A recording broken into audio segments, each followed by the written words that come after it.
When Paul was trying to get Johnny to like him, he pulled out the classic line, "Hey, how you doing?"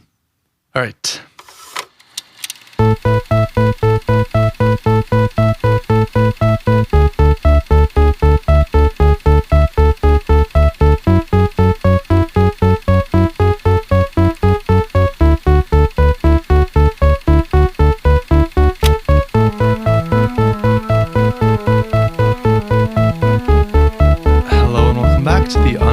Pop Culture Podcast. This is David, as usual, joined by the co-host, Brandon, as usual. And we are actually joined, as you probably saw from the title of this episode, by a very, very special guest, Oscar Vernon Jr. Hi.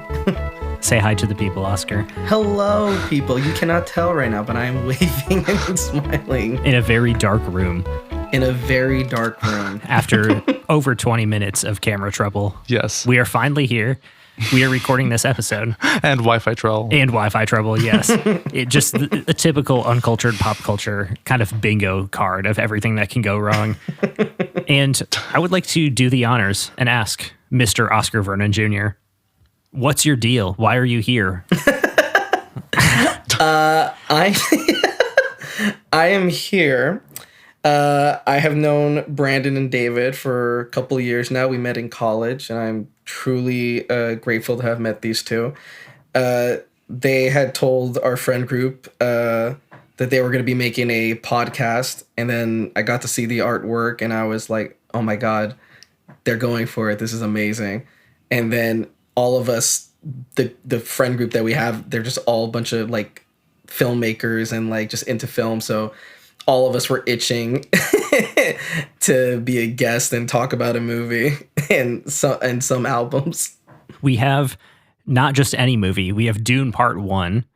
And then we have an album by an artist that David, I don't think has even heard of. I've heard of at least and heard one song by, but this is a completely foreign album to me. So I wanted to ask you, why did you choose these two to pair together? And why did you choose them individually as well? Like, what does this tell us about you? Ooh, that last question's interesting. So as you two know, I originally came with a very different album. And I really liked the album at first, but when I was like just driving in my car one of the days and I was listening to it, I was like, it doesn't fit Dune in my opinion. And I kind of wanted something that matches it in a way, which like I'll explain more later on. But for me, I was kind of like, I forgot what I was doing. I was like listening to something, and then I heard that Death Stranding 2 on the Beach by Hideo Kojima, this video game just dropped, and I heard Woodkid was on the soundtrack, and I was like, oh, I remember you.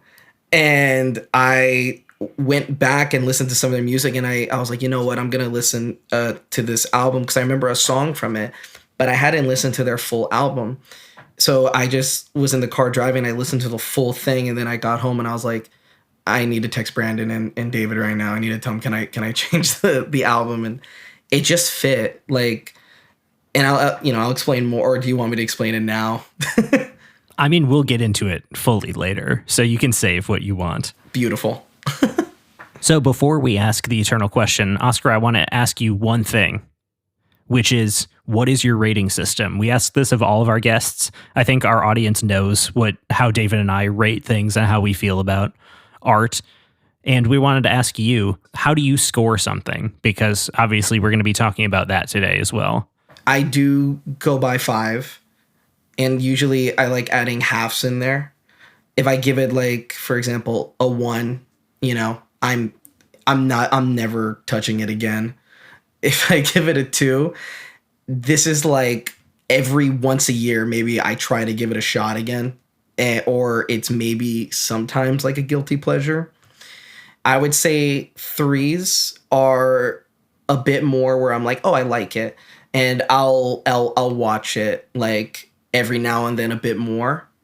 4s and 5s are very much like I will watch it on repeat, and I will watch like behind the scenes of it. I end up having like to buy like a physical copy of it, if there's a physical copy out there. If not, I'll find it on some streaming platform to rewatch again and again.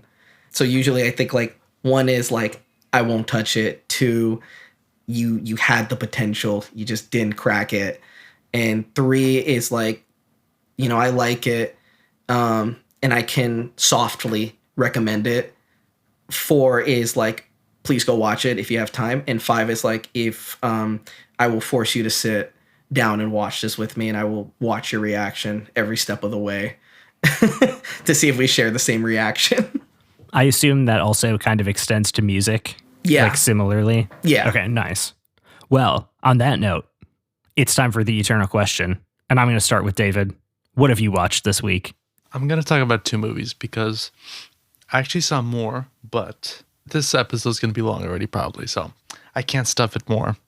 The first one I want to talk about was actually Yorgos Lanthimos' new movie called Begonia, which we've never really talked about this on the podcast, but while I've liked a couple of his films, I'm not the biggest fan of his style. I know a lot of people loved Poor Things. I thought it was fine.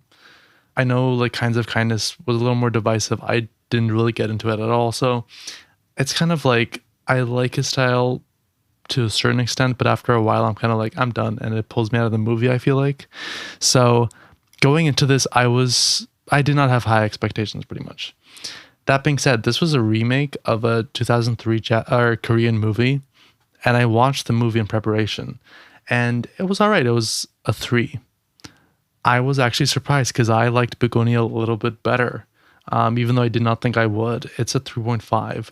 It does not make it to my top 10 though. So that's like the downside of, even though I was kind of surprised, it's still a weak year, to be honest. And the next movie only kind of continued that, because I saw Lynn Ramsey's new movie, who is probably most known for Ratcatcher. It's called Die My Love, with Jennifer Lawrence and Robert Pattinson, who was the best Batman. I'm sure that Oscar agrees. Okay. But it was pretty good. I had my issues with it. It was long, a little bit too long, but it was still 3.5. But it just like, they were both like close, but they just did not get there. And I gotta say, that kind of shows you how weak this year that 3.5 movies almost made it in.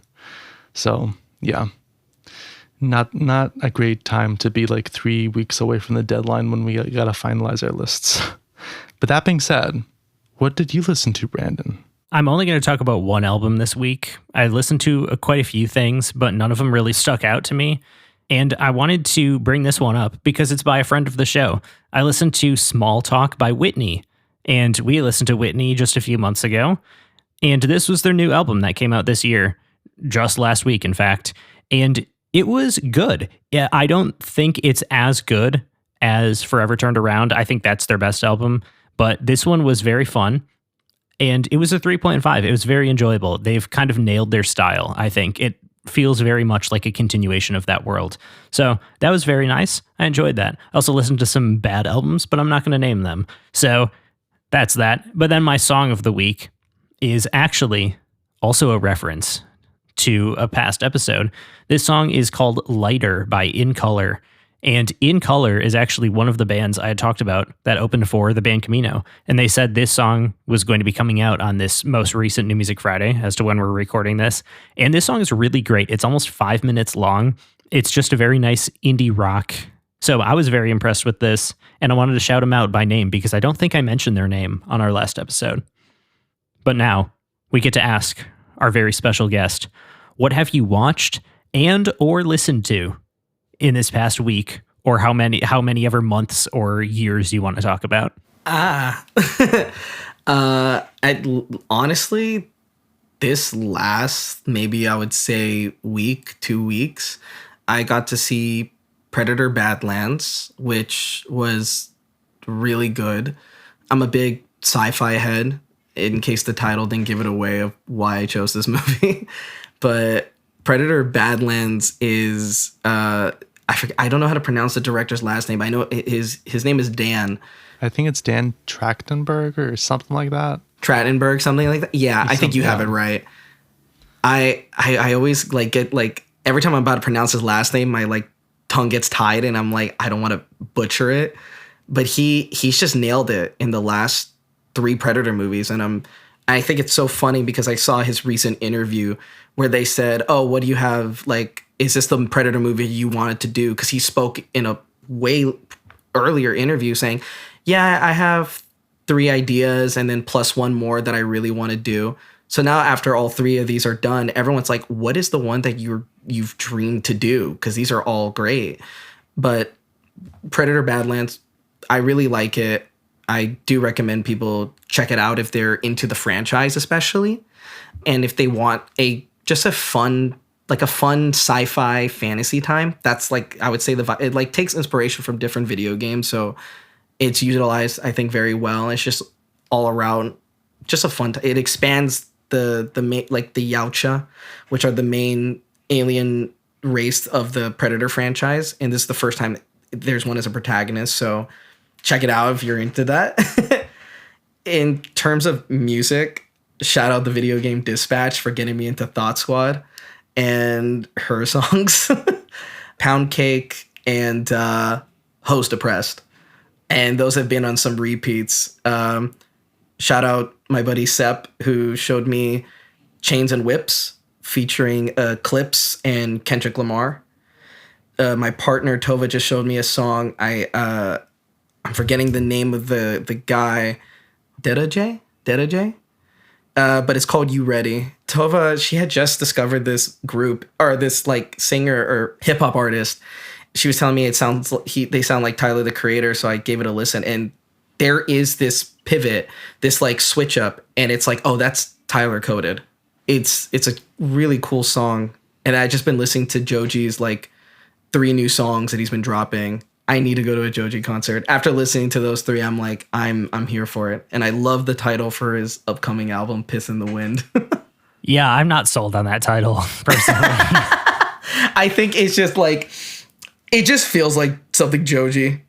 No, like, it definitely does. The music is just like beautiful. And then the album is Piss in the Wind. And it's like, okay, cool. I don't know. We'll I can understand because I think that's fair to like think like, oh wow, what's the name of the it gives you some whiplash. That does not match at all the vibe. But I am excited. I've been listening mainly to that. There's just a plethora of like random stuff I've been listening to, but overall just loving it. # loving life, smiling through it all. I can't believe this is my life. But on that note, I think it's time for us to get started into this album. Oh, yeah. This is S16 by Woodkid. So I'm going to go over my little background information. I don't have a lot this week because I figured you would have a lot, so I'm going to let you talk about it. But first off, I got to tell you, S16 refers to sulfur, whose atomic symbol is S and atomic number is 16. And of course, it is a concept album that had a website for a fake company that he created for the album to act as an extension of the world. It was supposed to be like a mineral mining company. So very interesting. It's a multimedia project. And Woodkid is the artist. His real name is Yoann Lemoine. I don't know if that's how you say it. He's French, obviously. And he's a multidisciplinary artist who writes and produces music, directs music videos, and also does graphic design. I had first heard of him from the song Run Boy Run, which was featured in a bunch of different TV shows and ad campaigns. And then I also knew his Louis Vuitton EP from 2019. David, I'm sure you've never heard of him. And Oscar, I wrote this down, but you already mentioned it. I was going to say, I'm guessing you found him for the album he wrote for Death Stranding 2, but it sounds like you actually knew him before that and then just rediscovered him. Is that correct? That is correct. I not met him. I wish I could say I met him. I discovered him. I was like up watching YouTube or something, and I saw this video game trailer, and I remember I showed my mom because that was like something I loved like to show, like, because my mom was kind of, she also thought games in a sense were interesting. She just like loved the like cinematic trailer, and so did I. And it was for a video game called Assassin's Creed Revelations, which was the end of a trilogy for a character named Ezio Auditore. And at this point, the trailer like opened up with the character in his like gauntlet was on, like a shed of light was there, pierced with like their hidden blades, with the blade broken on the concrete floor. And all it does, you hear the drums play, and I was like, oh. And then the music starts swelling up, and he's like taken away to a prison or something. And we get flashbacks and stuff in the trailer, but the music caught my ear so quickly, and I'm like, who is this? And I looked up the song, and I looked at the comments, and everyone was saying Iron by Woodkid, Iron by Woodkid. I'm like, who is this? And for so long, I was just listening to Iron by Woodkid. Years later, again, a video game called Dying Light came out, and they used the song Run Boy Run. And I rediscovered him again. I was like, wow, this is amazing. And I kept listening to that. A couple years or around the same time, another video game came out, another Assassin's Creed called Unity. And they used I believe it was his first album called The Golden Age. And one of his songs is called The Golden Age. And they used that. So I rediscovered him again. And it seems like history has a funny way of repeating it, because then the first Death Stranding game came out, and their last trailer featured one of his songs again called Goliath, which is in this album. And I did it again. And, it just seems to be like every time I somehow, him and I just cross paths in the music world. I knew there was a story there. I just didn't know what it was. So the last little bit of information I have is this is his second album, S16, and it was released October 16th, 2020 by Green United Music, Island Records, and Universal Music Germany, 7 years after his debut album, which is a pretty long time. He did release other singles in there, as well as the Louis Vuitton EP that I mentioned. Now, Oscar, if you have any additional stuff before we get into it, what can you tell us? So I at least can say he has composed also for the series, the TV show Arcane, the one on Netflix. It seems like he was a bit of like involved in the music for that one, which I think was so interesting. I knew he made a song. I just wasn't aware that he was a part of the composing team in some form. And then we talked you mentioned earlier, like he has been a director, and there's some familiar names for people. He was like Katy Perry's director, I believe, on Teenage Dream, and Lana Del Rey's Born to Die, and Harry Styles' Sign of the Times, which is so interesting. Like, I was like, these are like, they feel so different from his style, but he visually brought something, and I love that. All huge songs as well, which need like a big budget music video. So very interesting that like he's only done hits essentially. So now, before we get into the track by track, I have to give you my prediction. David, your favorite song is going to be Goliath.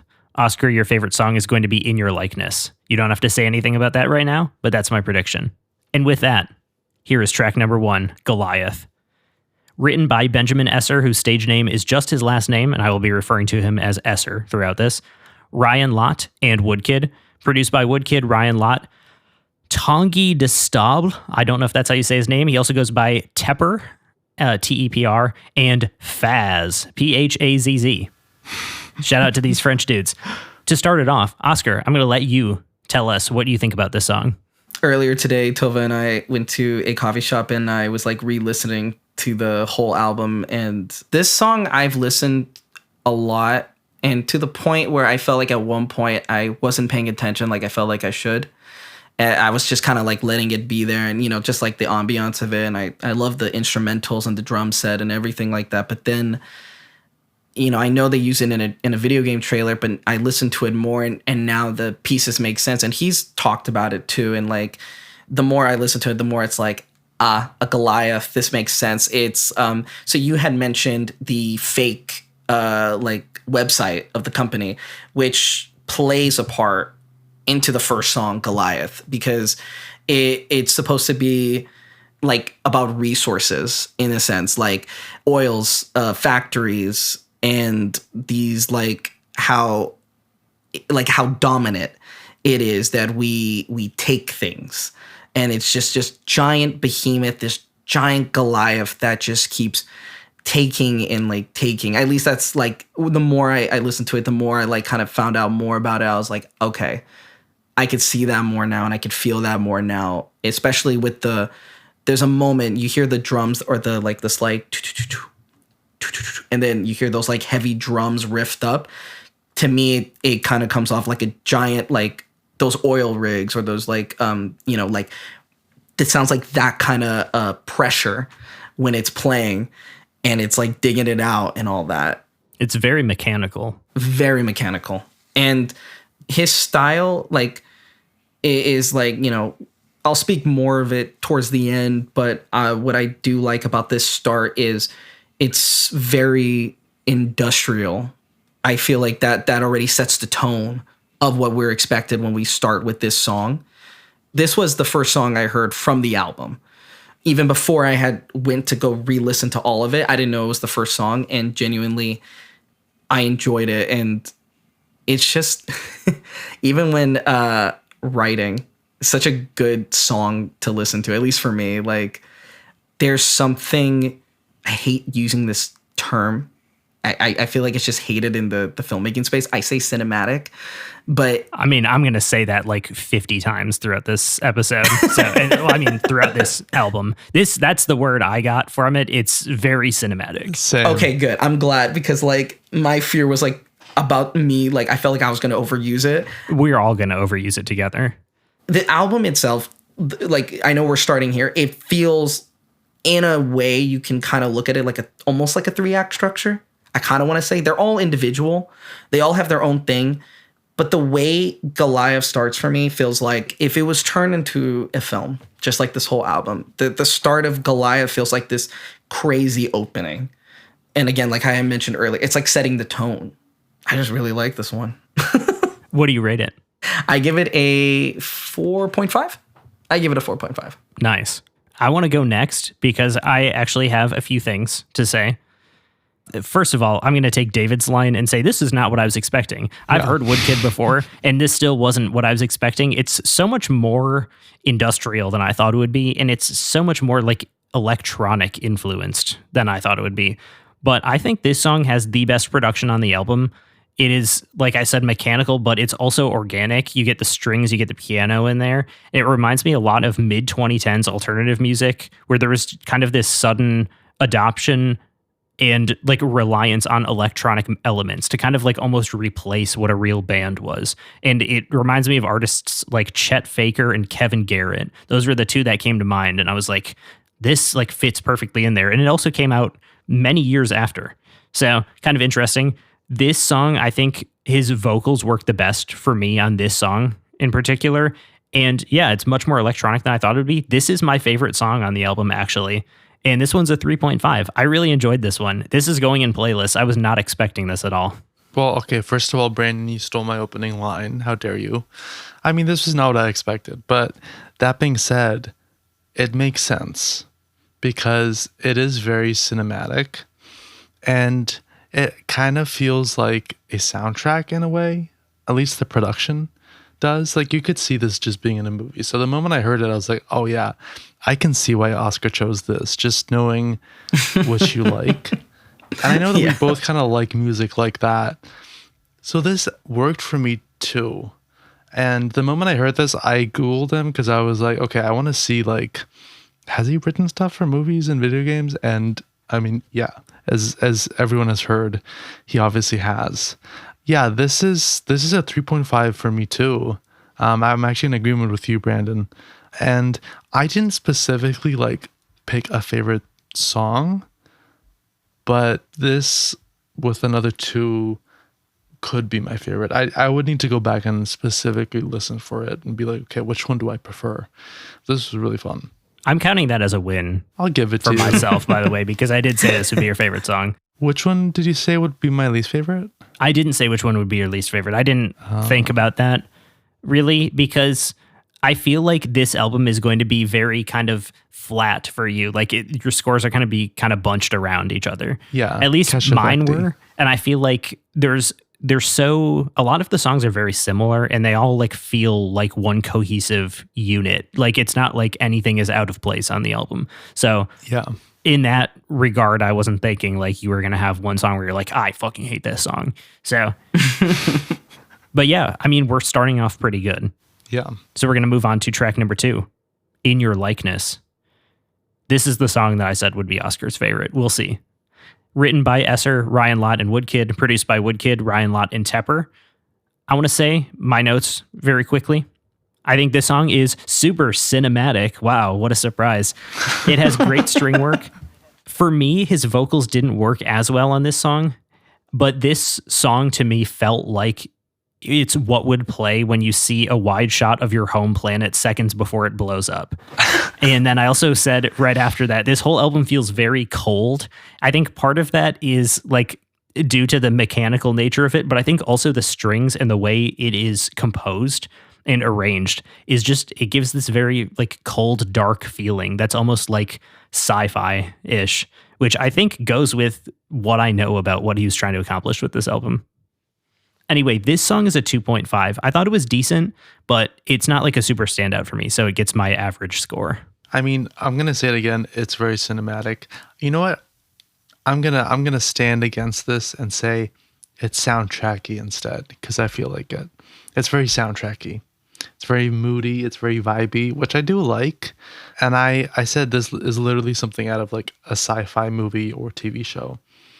And to your point about like the planet blowing up, I'm like, they could have used this in Dune when like they're being attacked by the Harkonnens. Like they could have used that for that. Oh, absolutely. It doesn't work for me as much as Goliath. It's a 3 instead of a 3.5, but it's still very enjoyable. I think it's a nice like melancholy kind of dark moody song.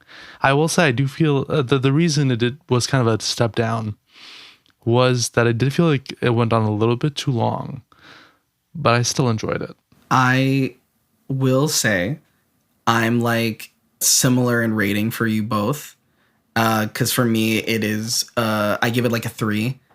I do like the song, but hearing you guys also mention it, I do agree with the points, because I was always wondering, I'm like, even though I like this song, something's not kicking it for me, like because of the start of Goliath. I do agree that like it all feels cohesive in its like storytelling and its mood and its in all that, but I felt like we started so like hard on Goliath and moving to In Your Likeness, even though I think it's in a sense beautiful, something for me pulls me back from it.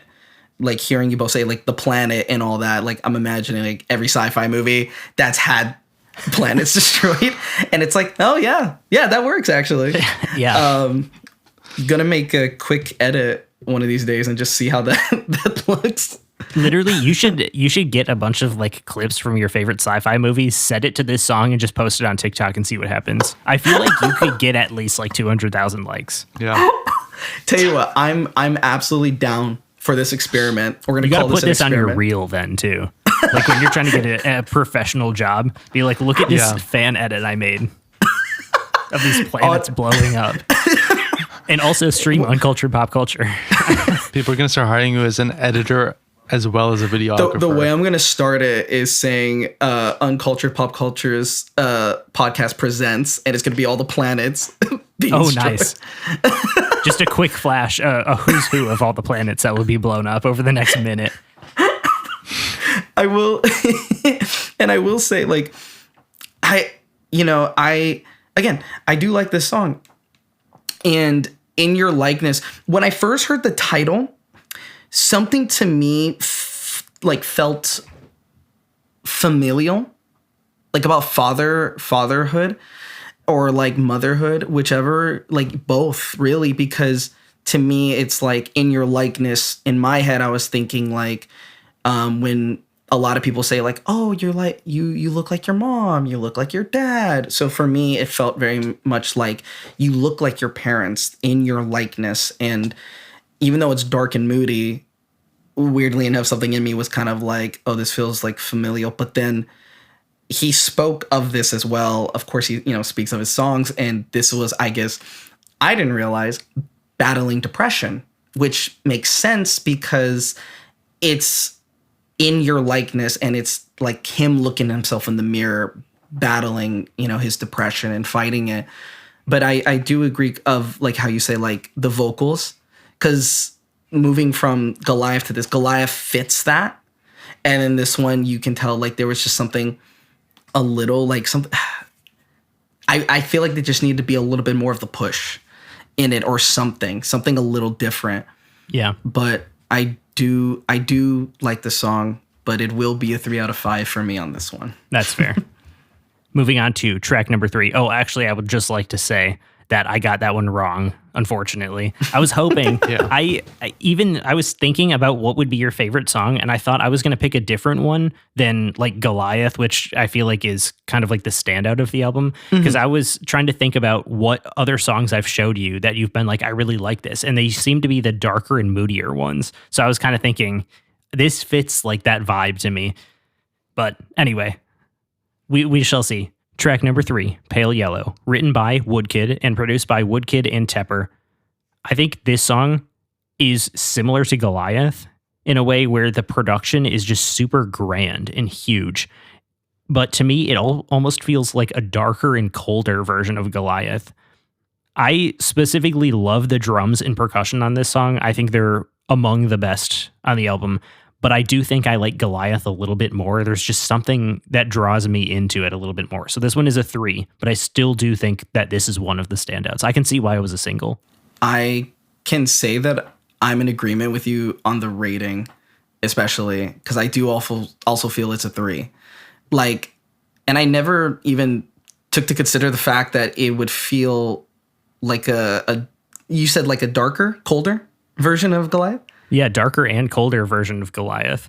There's just something about that vibe that like, and it's also like weird mechanical production, like in percussion that like makes it feel that way, to me at least. I've never thought of it like that, and that is such an interesting look into it, and it kind of makes me appreciate that more because I realizing more now how, because I feel like we're going to keep going back to it. Goliath really was that start.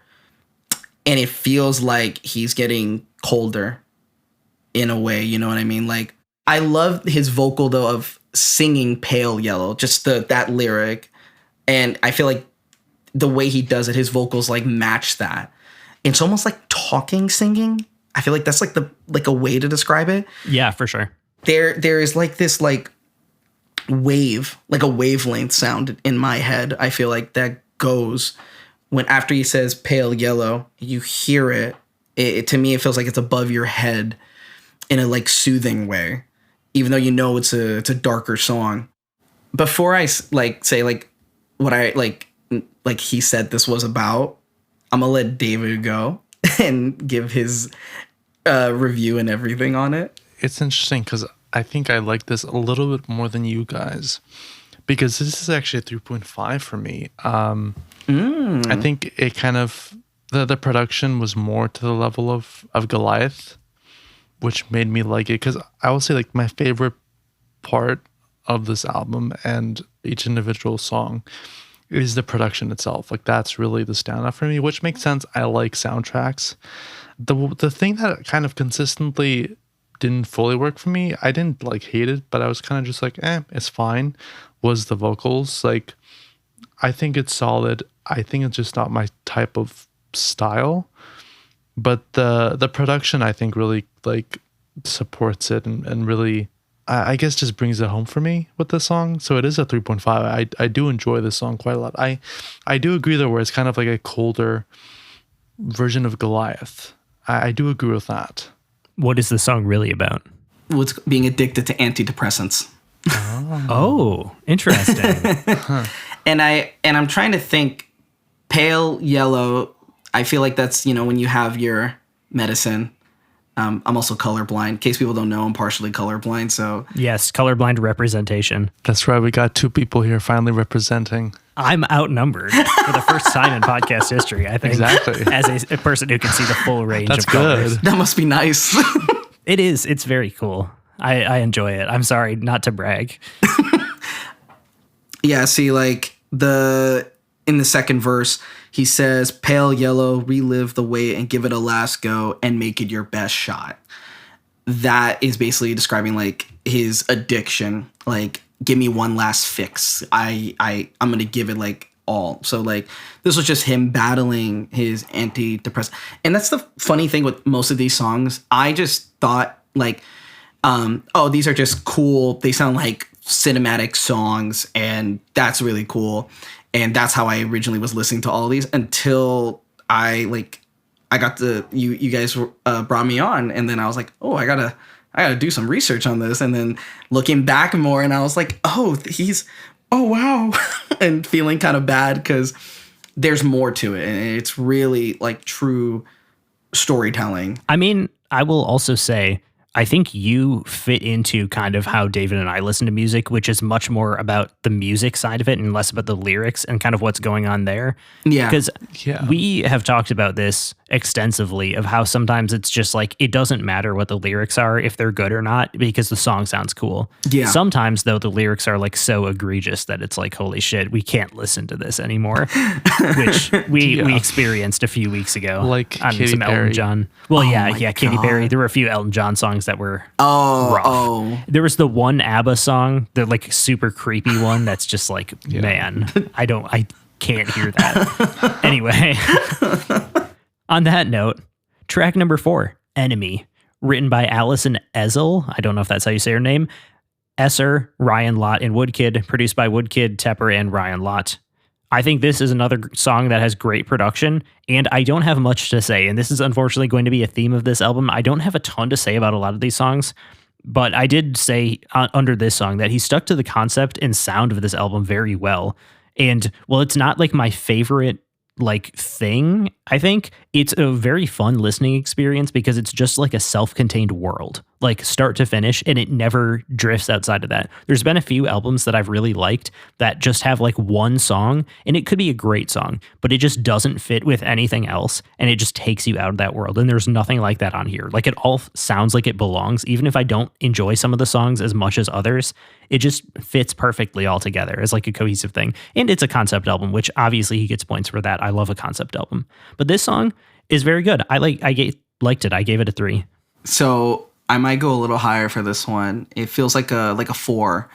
And that mainly comes from, so when I was thinking about how can I relate it to like Dune in a way, because I kind of wanted to go with that feeling because Woodkid did the Death Stranding album and he combined his music with that. And I kind of was like, I kind of want to do something similar when talking about it.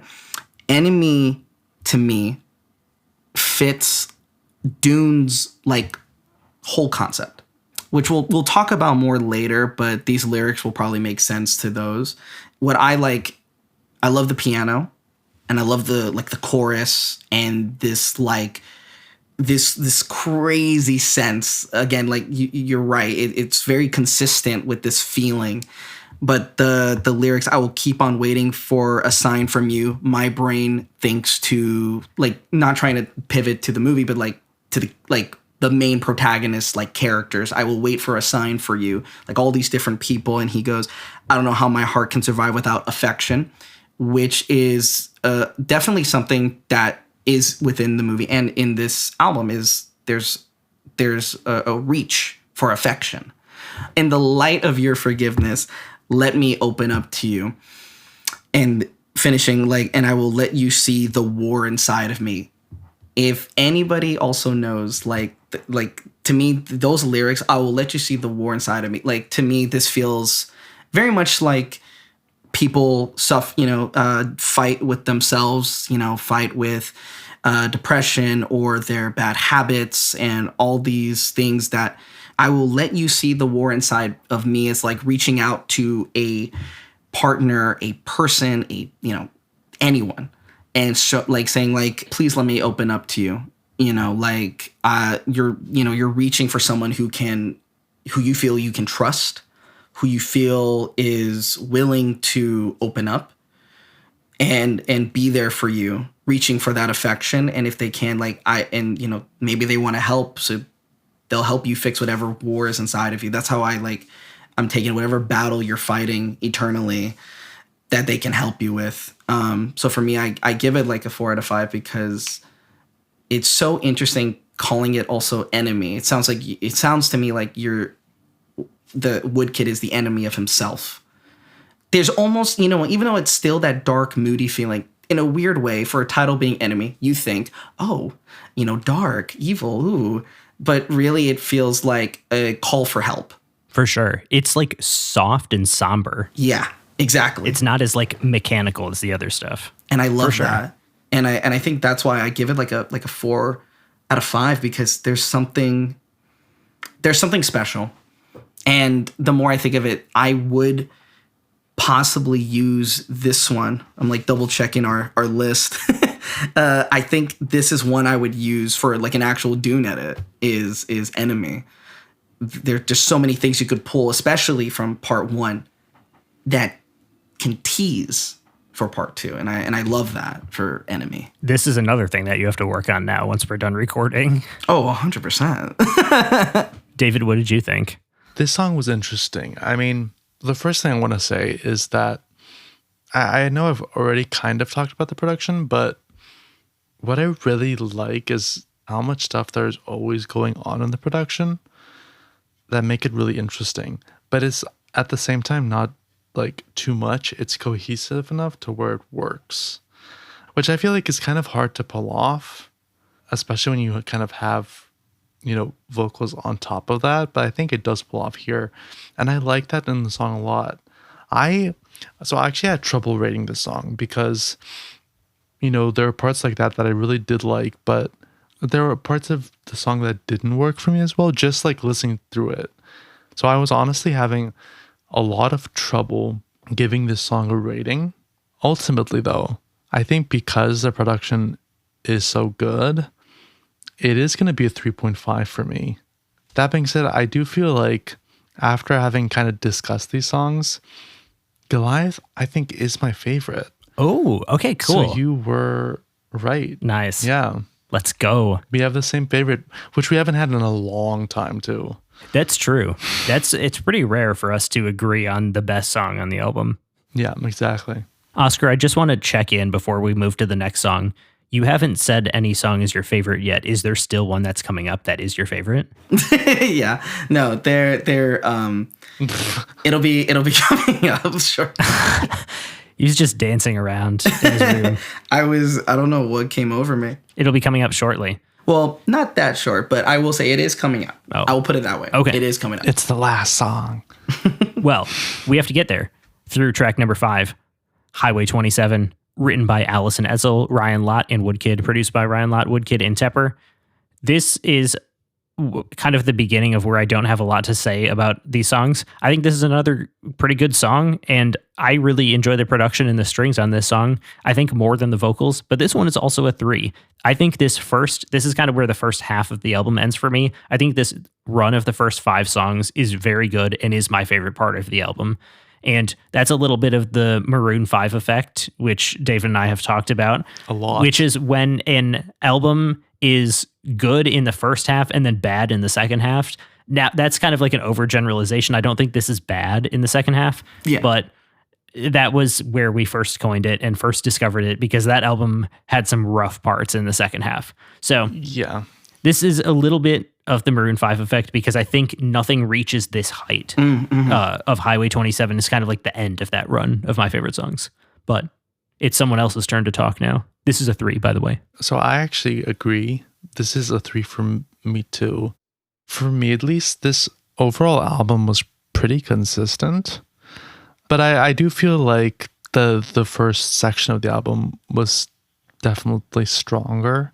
This song is a 3 just because I feel like it just doesn't hit as strong as some of the other songs that I gave 3.5s. I just think like maybe the melody might not be as strong, but ultimately it's still enjoyable. I still, you know, if it's on, I'll listen to it. It's a 3. And I did also want to shout out the percussion, because I feel like I kind of noticed that with this song specifically. And I want to throw that out there because I enjoy the percussion a lot. And we should bring more percussion into songs. More cowbell, as some would say. Exactly. I understood that reference. Thank you for the SNL reference. Yes. Thank you. I'm glad both of you understood that, because that's not like it's people know it from like in the current day, but that's like before all of our times. So, Oscar, what did you think about this song? I'm in agreement that it's a 3 out of 5. It's the kind of I think I give the same rating to Pale Yellow. This is just like my brain. The title to me is pretty creative. Highway 27. I just like the name of it. To me, when I first saw the title, my brain went, oh, that sounds like a title of like a feature film, of a short film. Like just something about it. I was like, oh, that's kind of cool.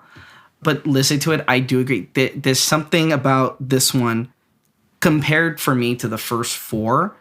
It didn't have like an oomph to it. I can listen to all of these, but when I go to Highway 27, for me, I could feel like I'm just a little out. Like I'll listen to it because I do appreciate it, I do enjoy it, but it's not like it's not my favorite. I do like though a lyric of saying like I'm lost and confused. This love is a counterfeit. Something about that is like kind of messed up. And I like that though. I like it feels like kind of like a breakup. And there's something about the way he utilizes Highway 27. I actually do not know why it's called Highway 27. I didn't get around to that. And the more I'm thinking about it, I'm like, I want to know what the reasoning behind that was. Like, I know there's talk of like leather seat and all that, but I'm wondering does that mean the breakup's happening while driving on Highway 27, kind of thing. But I don't know. I mean, when I search Highway 27, the AI overview says it refers to Wisconsin Highway 27. That could be because I'm in Wisconsin right now. But it also mentions Texas State Highway 27. So maybe it's that one too. And then there's also a US 27 that goes through Tennessee. So could be in France though. There's a good chance. I didn't think of that. That's a good one. He had 3 different breakups. They have highways over there, I'm pretty sure. If it were France, so it would be talking about a train, though, probably. No, they got cars in France. They're better than us at trains, but... Yeah, but they like trains. David and I have to bring up trains at every opportunity. Just like David has to bring up Armenia at every opportunity. But, oh my God, I did it again. I beat you to the Armenia reference this week. Screw you, you beat me to it again. Let's go. Jesus Christ. Well, then you know what I'm going to do? I'm just going to say Jennifer to get out of the way so I can say it first. Nice. And I already said Wisconsin, so I think we're covering all of our bases. I don't know what else I say. There we go. I feel like I bring up hyperpop a lot. But I stand by the fact that French people prefer trains. I agree with you. I stand by that fact. Because they're like, cars. Perfect French accent there, I think. I think if Woodkid were to listen to this episode, he would not be offended by that at all. What I just realized too is both the album and the movie are done by French people. Yeah, I don't know if Denis Villeneuve is French, though. He's Canadian. Yeah. It's kind of a... Canadian. Yeah. French People Canadian. say French Canadian, but it's just Quebecois. Like, that's just something else, That's their own thing. That's fair. That's fair. Yeah. I'll give you that. Anyway, wait, did we talk about this song enough? Is this it? I'm already getting off track. Yeah, I will say for me, it's for this song, like, I also agreed with you, Brandon. Like, I just don't feel like I had a lot to talk about it. Like, again, I like the song. I do agree. It's like a 3 out of 5 for me. It still carries on, just like the rest of the songs, the very cinematic flair. But something about it compared to the first 4, compared to Goliath and Your Likeness, Pale Yellow, Enemy, something about those first 4 for me just hit. And this one, it's not that it doesn't hit. It's just not hitting the same as the first 4 for me. I wish I had more to give for this specific track. I just don't feel like I have enough to speak on it because there's just not a lot for me to grasp from it. That's fair. I mean, that happens to us a lot. There will just be certain songs where it's just like, you just can't say anything about it. Like, it's just there and it's either good or it's fine. Or sometimes, one time there was even, I think it might have been my favorite song on the Troye Sivan album or second favorite song. And I just had like nothing to say about it. And I was just like, this is great. I love it. I just can't say anything else. Like, that's it. Yeah. So sometimes it just happens. There's just songs like that. That's fair. Track number 6, Reactor, written by Ryan Lott and Woodkid, produced by Woodkid, Tepper, and Ryan Lott. This is the song that I said, I feel like the album splits in half. I think we kind of get a very different feeling now, even though it's all kind of within this same world, because I don't think it doesn't change that much. There's just, to me, this is kind of where the split started. I think the song is cool. It just didn't really speak to me that much. And I would actually prefer this song as an instrumental. I didn't love the vocals in this one, but I think it sounds very much like a soundtrack. And to me, this one felt better as kind of like a soundtrack to a movie. This one was actually a 2. It was fine. It's also one of those ones where it's like, I don't really feel like I necessarily have to give it a 2. It's just something to differentiate from the other scores I'm going to give. Like, it's not like I hate this song. It's just, something so I know that when I give some 2.5s, it's like, oh yeah, I like that a little bit better. When I first heard it, even before, we discussed about what album to bring and everything, I had felt the same way. And then I just started re-listening to the album over and over again. And Reactor just stuck out to me in the same way that I feel Goliath stuff like stuck out to me. Because I do agree, this one has more of like a score soundtrack in the background, especially with the choir in the background, which I have to say is like my favorite part of this song. Is it's a both mix of English and Japanese. And there's something about it that just like fills me up with like hype in a weird way. I don't know. It makes me feel like something grand or epic. I mean, it's called Reactor, so like something is like, it feels like the title alone makes it feel like an explosion is bound to happen or something, or at least in my head. But I love the choir. And I do agree. I feel like for me, this is like a 3.5. And the reason it's not a 4, I never thought, again, that's why I like discussing this with you guys, because I'm learning new things about it that I didn't even think of. And I agree with you, Brandon, is that this as an instrumental I think if it was just an instrumental, I would have given it like a 4 or 4.5, because even with the choir in the background, it does something. And I think that's why I would love it up there, but it's a 3.5. It's just deducted a 0.5 to a 1 because of that, because it's not. And I do agree. I didn't even like it. It does do a little bit of a shift. It becomes more of a score soundtrack. But I like Reactor, and one of the lyrics, see what remains of love in the acid, see what is left of us, how we ended. To me, this, again, continuing off from the previous one, Highway 27, this could still be like heartbroken breakup. To me, just when you look at the lyrics alone, since it's all about industrial and all this, like the fake website again, that's why I feel like it comes back to Goliath, like the fake website again, and like it feels like we say we do things for our planet for love, but look what we're leaving behind it while doing so. That's what I feel with Reactor. Yeah, absolutely. And I love that. I feel like in a strange way, Goliath all the way down to Highway 27 feels like, even though it's all connected, this one chunk, like part one of a story. You know what I mean? Whereas when you get to Reactor, it's almost like a reset back to Goliath start. This is what you were talking about in the intro with these are the act breaks. Yeah. Yeah. That's what it feels like. It feels like now we've finished Act 1, and now we're into Act 2, which is usually the longer part, and it's usually the much more is happening. And because it's Reactor, you're just kind of like craziness happening. But yes, 3.5. Yeah, I completely agree with both of you. It in a way almost feels to me like the vocals and the production are from two different songs. Like they are just just disjointed to me, and it just didn't mesh for me. And I actually listened to the song twice because I was like, okay, maybe if I continue on and then come back to it, it'll work more. But it just didn't like come together, and I really do wish that this song was just the production without the vocals. That being said, I still feel like the production is also a little bit over the place. Like even if it was just the music, it wouldn't be as high up for me as, the songs that I gave a 3.5. It would be a 3. As it is right now, it's a 2.5. That being said, I feel like that could have been a 2.2, and I just like soundtrack, so that kind of kept it at a 2.5 for me.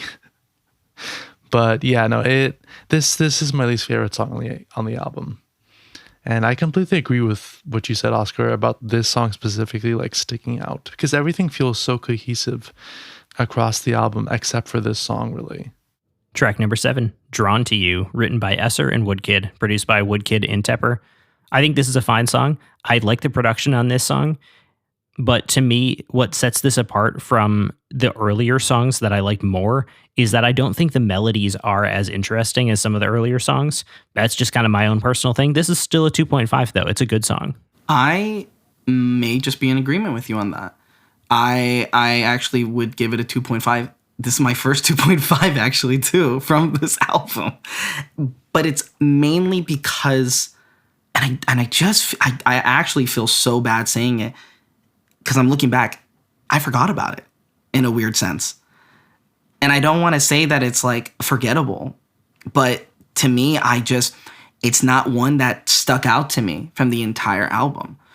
For me, though, like, I do like a little bit of it definitely has a softer tone, like a softer edge to it.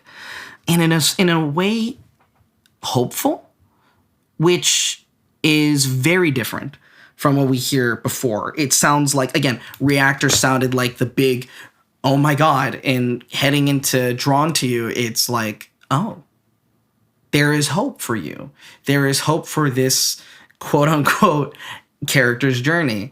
There's a possible way out of this darkness that we now see from I would say that the two strongest ones I see that have the darkness in it are like Goliath, an enemy in your likeness, I would say, or actually Pale. Yeah, all those have darkness. Yeah, the first 4. Yeah, sorry, the first 4 all have this darkness, and we're on to 7. And Drawn to You is very close to being almost a hopeful song.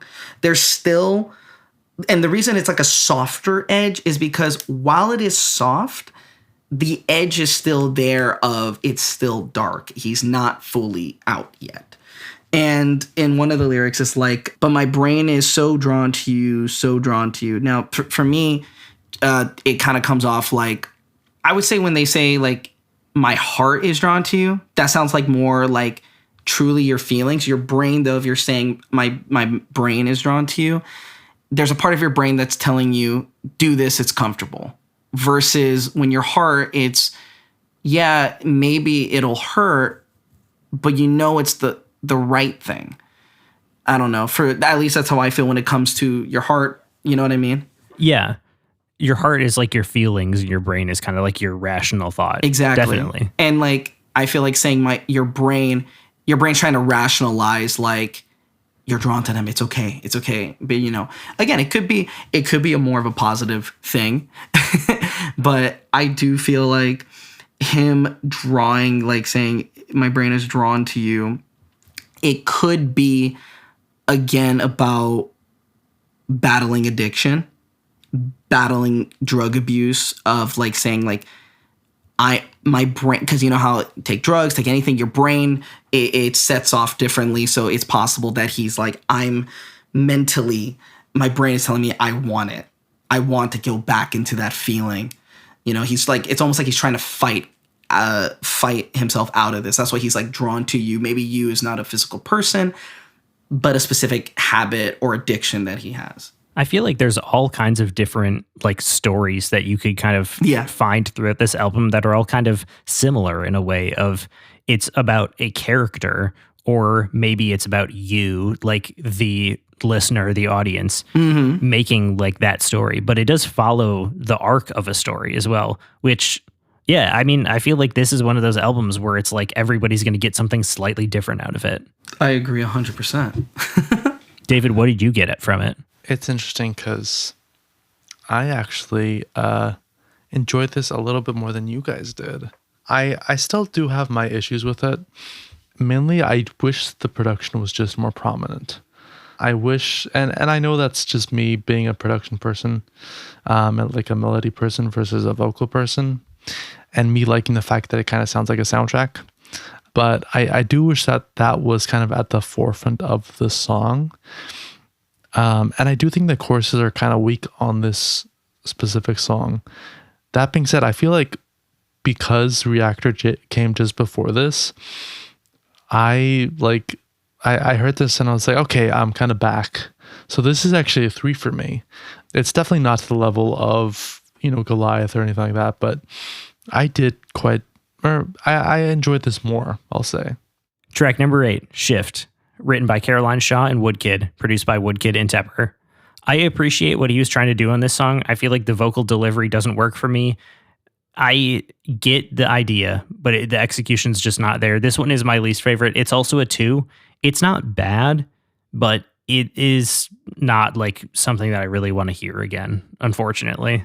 I would say, and this is not like, when I'm saying this, like, it's funny, Brandon, because you're taking how I feel about it and explaining it first, because it's the same how I feel. And I feel like a 2 fits it right, or like a 2.5, I would say, maybe at least. But I would give it a 2.5 at least. But for me, I do agree. Like I said, like Drawn to You, Shift, those 2 for me. I could feel David already. He's like, I'm gonna like these 2 more than you. Probably. but I'm glad. I am glad, because these songs also deserve the attention and the love that Woodkid and with his team were able to build.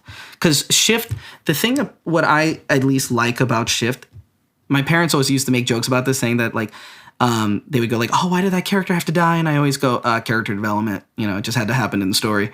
And it's the same with this.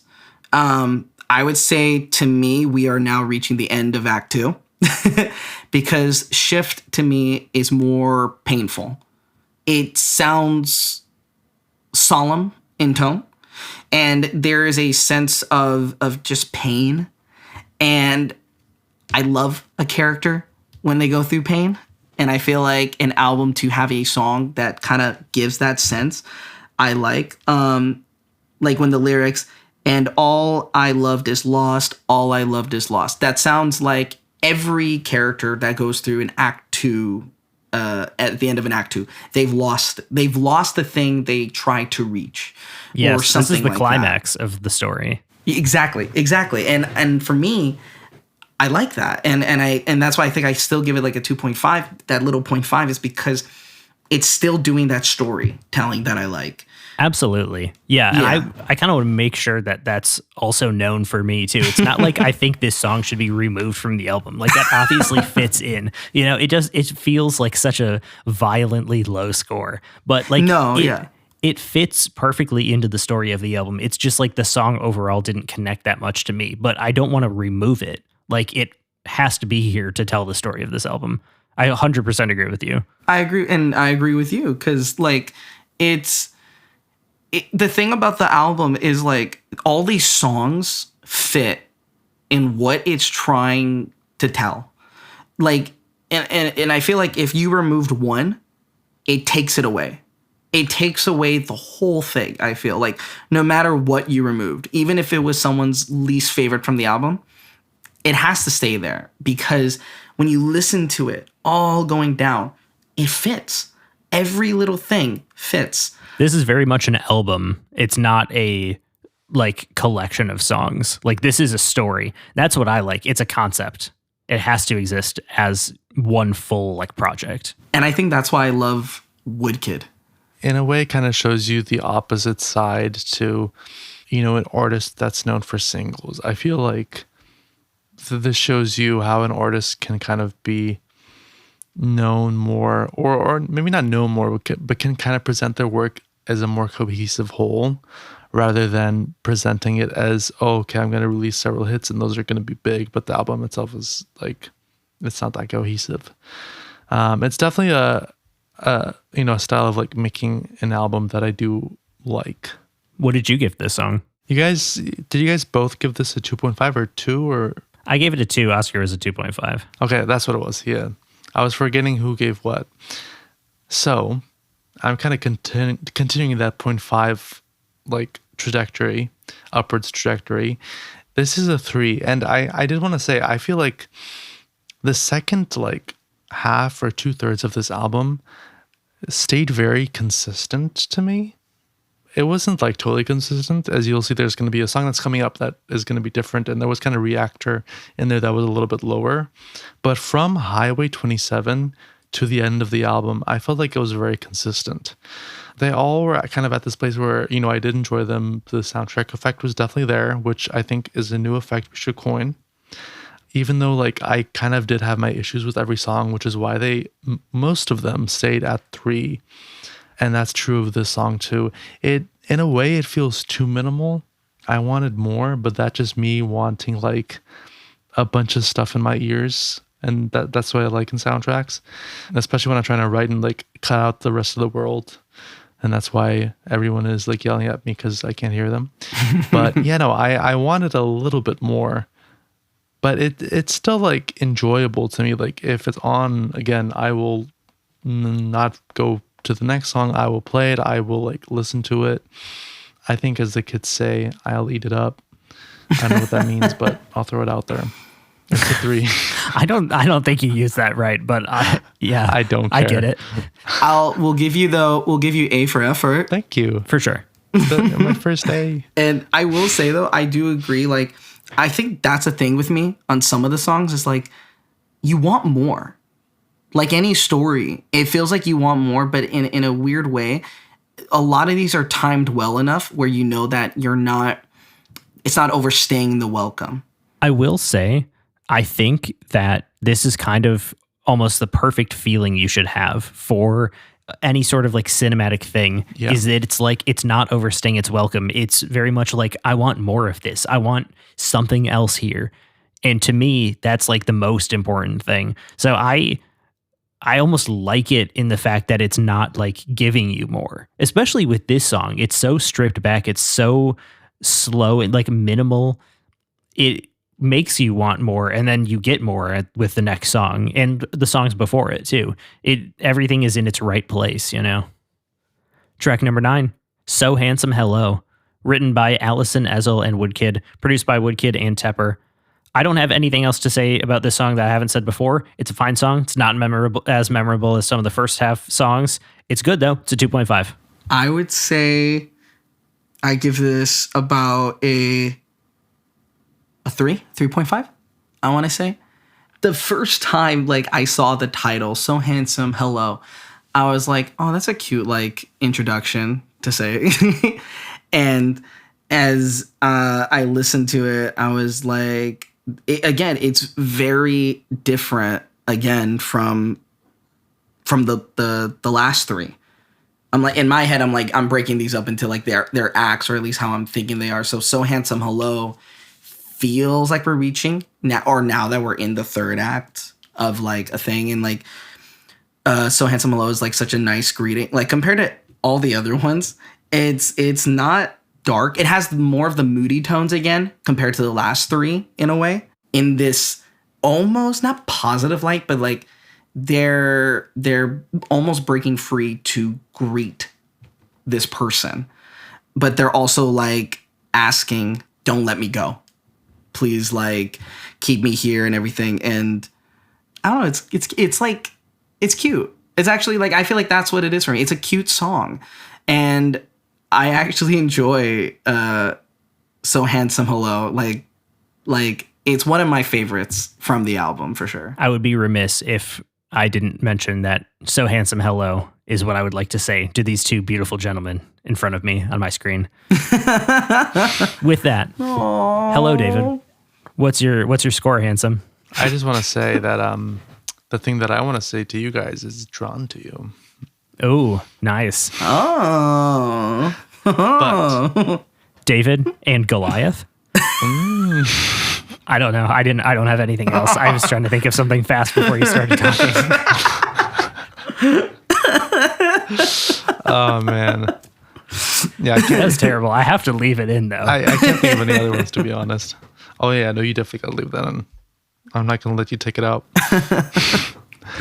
But okay, so when it comes to what you want to say to us, Brandon, So Handsome Hello, this song was the song that I was talking about that kind of did not stick with the trend of me giving 3 to everything, because this song is a 3.5. Nice. And I actually kind of forgot about the song when I was talking about the early songs, because I forgot I gave this song a 3.5 because I just forgot about the song itself.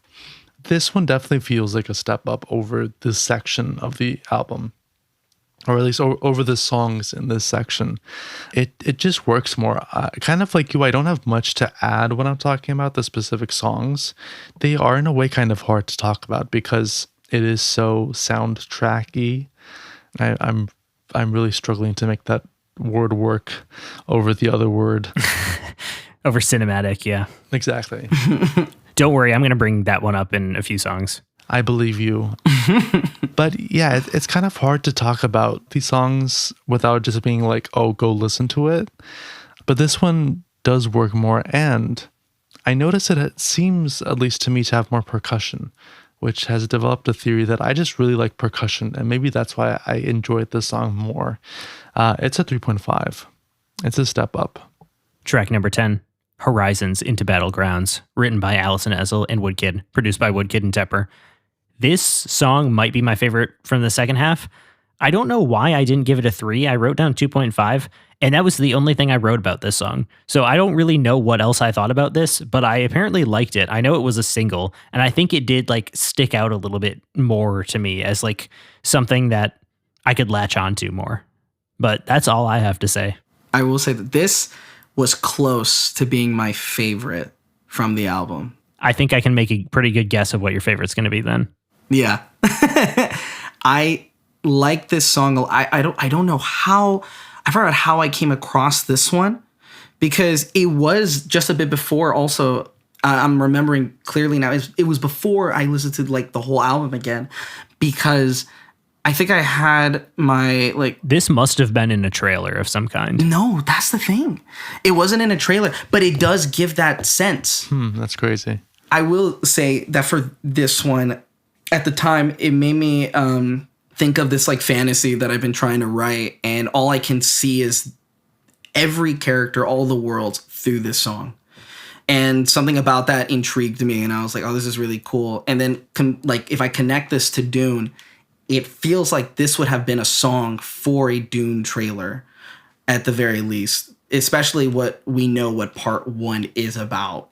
That's what it felt like to me.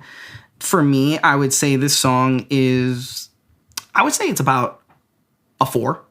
I would say this is about a 4 out of 5.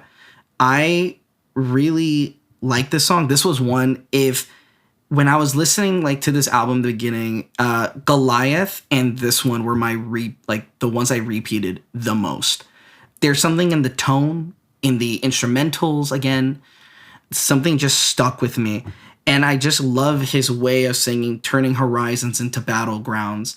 To me, again, if we're going back to when we speak about industrial, it just sounds like us laying waste. Battlegrounds are really just places that we've destroyed, and it doesn't even have to be about war.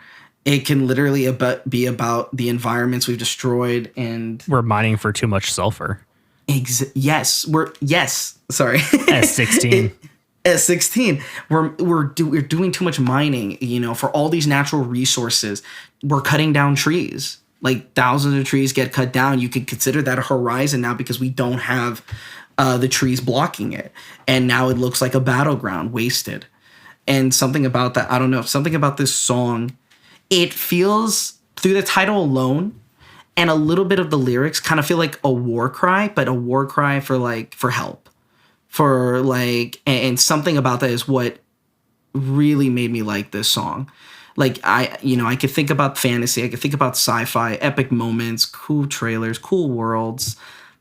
But there is something to me beautiful in how this can be used to talk about protecting our planet.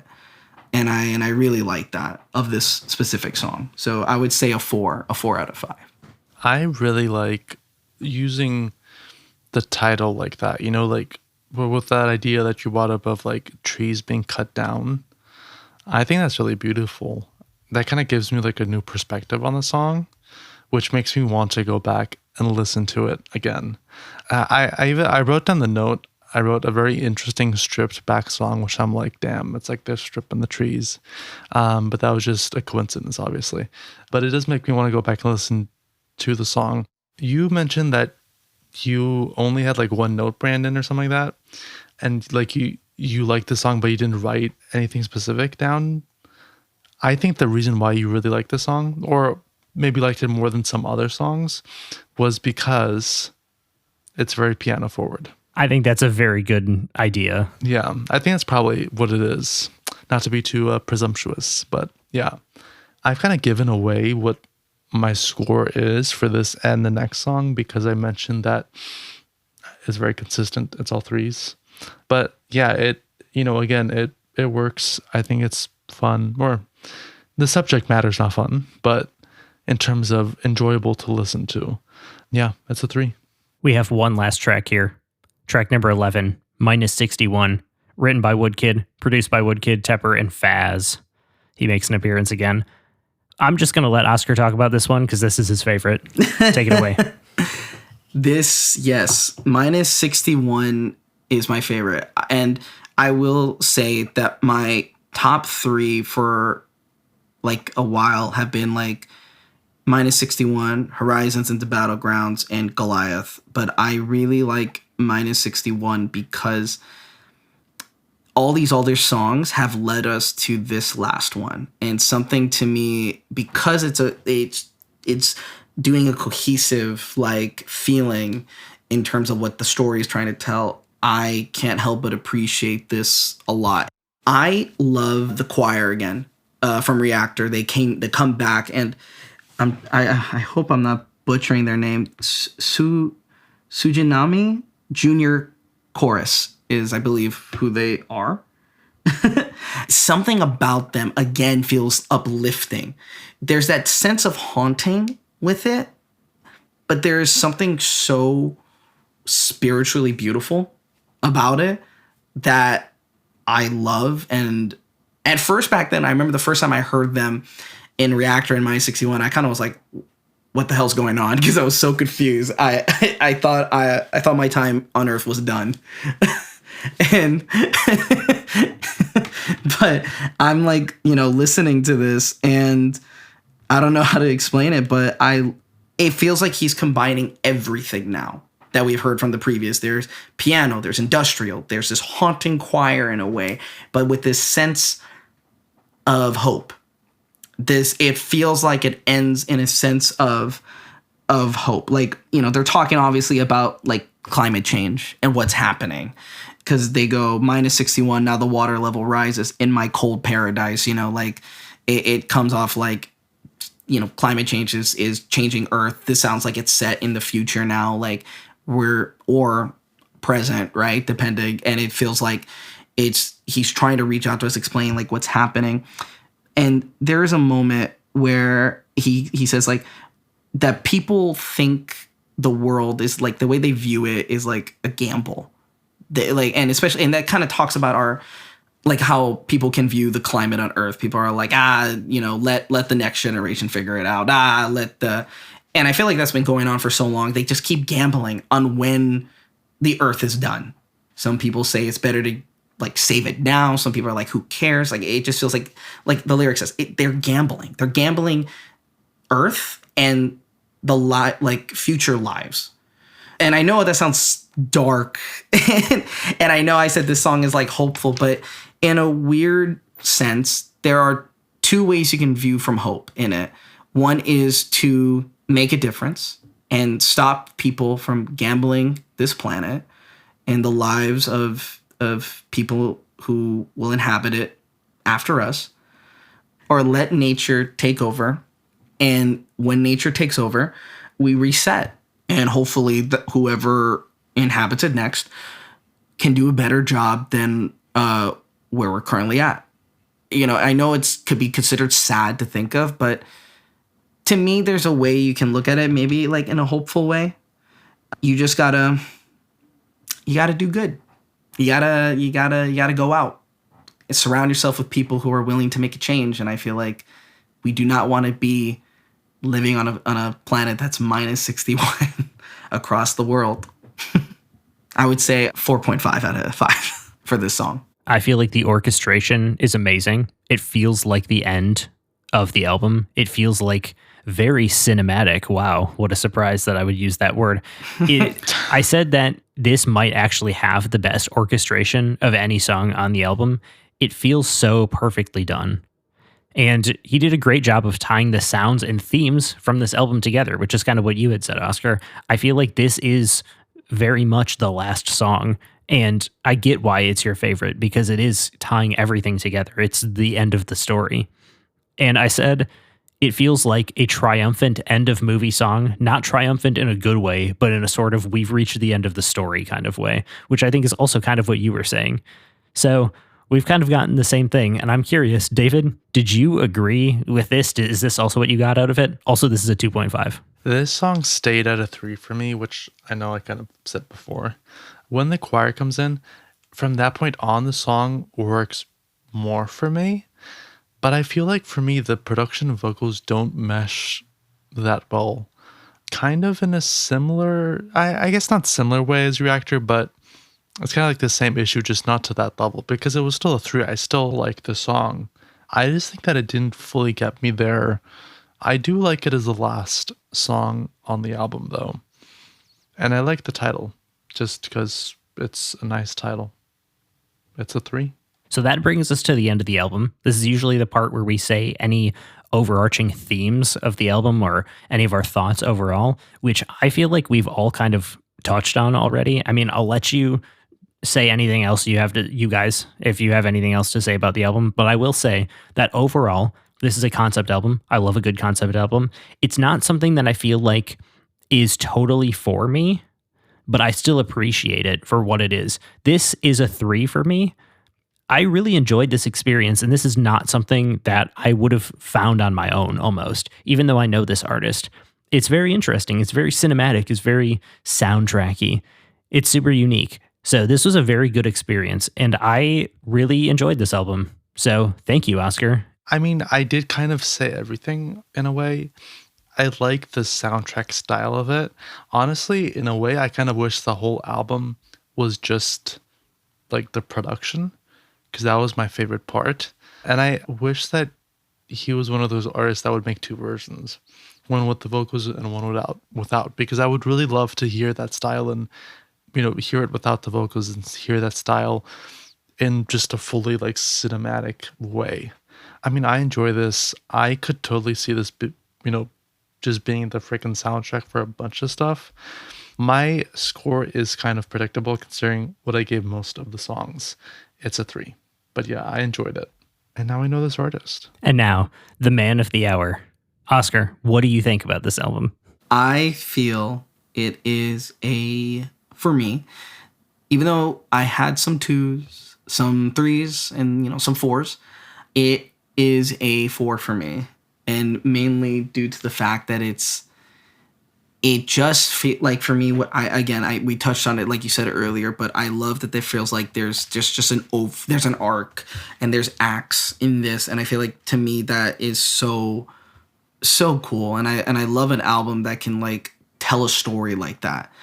There's only like a few other albums, and for me they're like I think I only know like in the single digits a few albums that have done that like tell a cohesive story like that. They feel all interconnected and they all work together. Like I love that tracks 1 through 5 feel like act 1, like really setting the stage and the tone. Tracks 6 through 8 feel like act 2, but even though it's shorter, Reactor punches harder in a way that sets the tone for act 2. And funny enough, track 8 is called Shift, and it sounds like we're shifting to act 3, which starts with So Handsome Hello. So track 9 through 11, it just feels like this culmination of it's ending. So Handsome Hello makes it sound like the beginning of something, but it's beginning of the end. And I think I appreciate that. And just overall, we've used this word so much, but it is a very cinematic album. And just to me, it's something like if I'm writing, I will more than likely put this on to dive into this world. I think it's beautifully haunting. the album, and I just love it. This was a very good choice and a very good pairing, I think. When you said what your initial album was, which I won't say the name of because I feel like you might use it in the future if you come back on. Actually, when you come back on. So I'm not going to like ruin that. But I do think that this really fits with the movie as well. Not to spoil what I thought of the movie, I feel like this almost tells that story, that like a sci-fi story, better than Dune Part 1. But that's a conversation for right now, actually, because it's time to get into the movie. Let's go get into the movie. Let's get into the movie. We are, of course, talking about Dune, which was retroactively called Dune Part 1. This is the 2021 Dune, not the 1980s one. And, of course, I'm going to start off with the IMDb logline, and I want both of your guys' reactions. Paul Atreides arrives on Arrakis after his father accepts the stewardship of the dangerous planet. However, chaos ensues after betrayal as forces clash to control melange, a precious resource. Is that legit? The IMDb? Yeah, that's the... Are you serious? That's the IMDb premise, yeah. Sorry, whoa. That kind of upset me so much right now. That's usually how this goes. Yeah. The IMDb loglines, which are not like, I don't think written by IMDb. I think that's like the official logline. Yeah, they're no, I believe usually it is. terrible. That's And the logline? This is pretty bad. They leave out like 90% of what you need to know. Dude, tell me why the one on Wiki has like a little bit of a better one. I don't know, man. I feel. You gotta go to talk to Warner Brothers about Like, that. it's fine. I'm not gonna... This is the kind of reaction we get every week. Most of the time, they'll just tell you stuff that is like not in the movie. And it's just like, whoa, cool. That's what happens. I mean, I took particular offense with the Blade Runner one. I hated Blade Runner. Spoiler alert. And they tell you a bunch of stuff that like happens before the movie even starts. That's just in like the text scroll or at the beginning. And it's like, that's not what the movie is though. So I feel like this one is also pretty terrible as to like what actually happens. Okay, I see. Dune is a big book, like a big movie. It's hard to like Yes. put it into a sentence or two, but they could have done better than this. Like For sure. It's also written in that weird like amateur way of like, however, it just feels like unprofessional. Yeah. I was gonna say this feels like what you start in like a almost like a... This is what you submit to your film class and you get a C- on. Yeah, exactly. You're like, what is this movie about? This is terrible.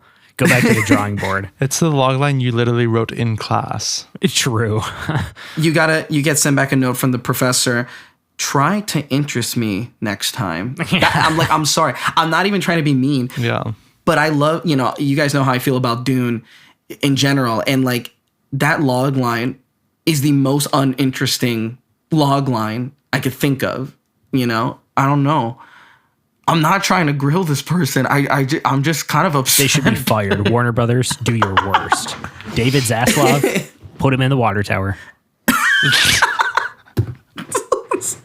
Send him to the water tower. That's actually a great punishment. They should start doing that at Warner Brothers as like a joke. Well, yeah, I guess you have to make it a joke because I feel like that'd actually be like solitary confinement if you stuck him in the water tower.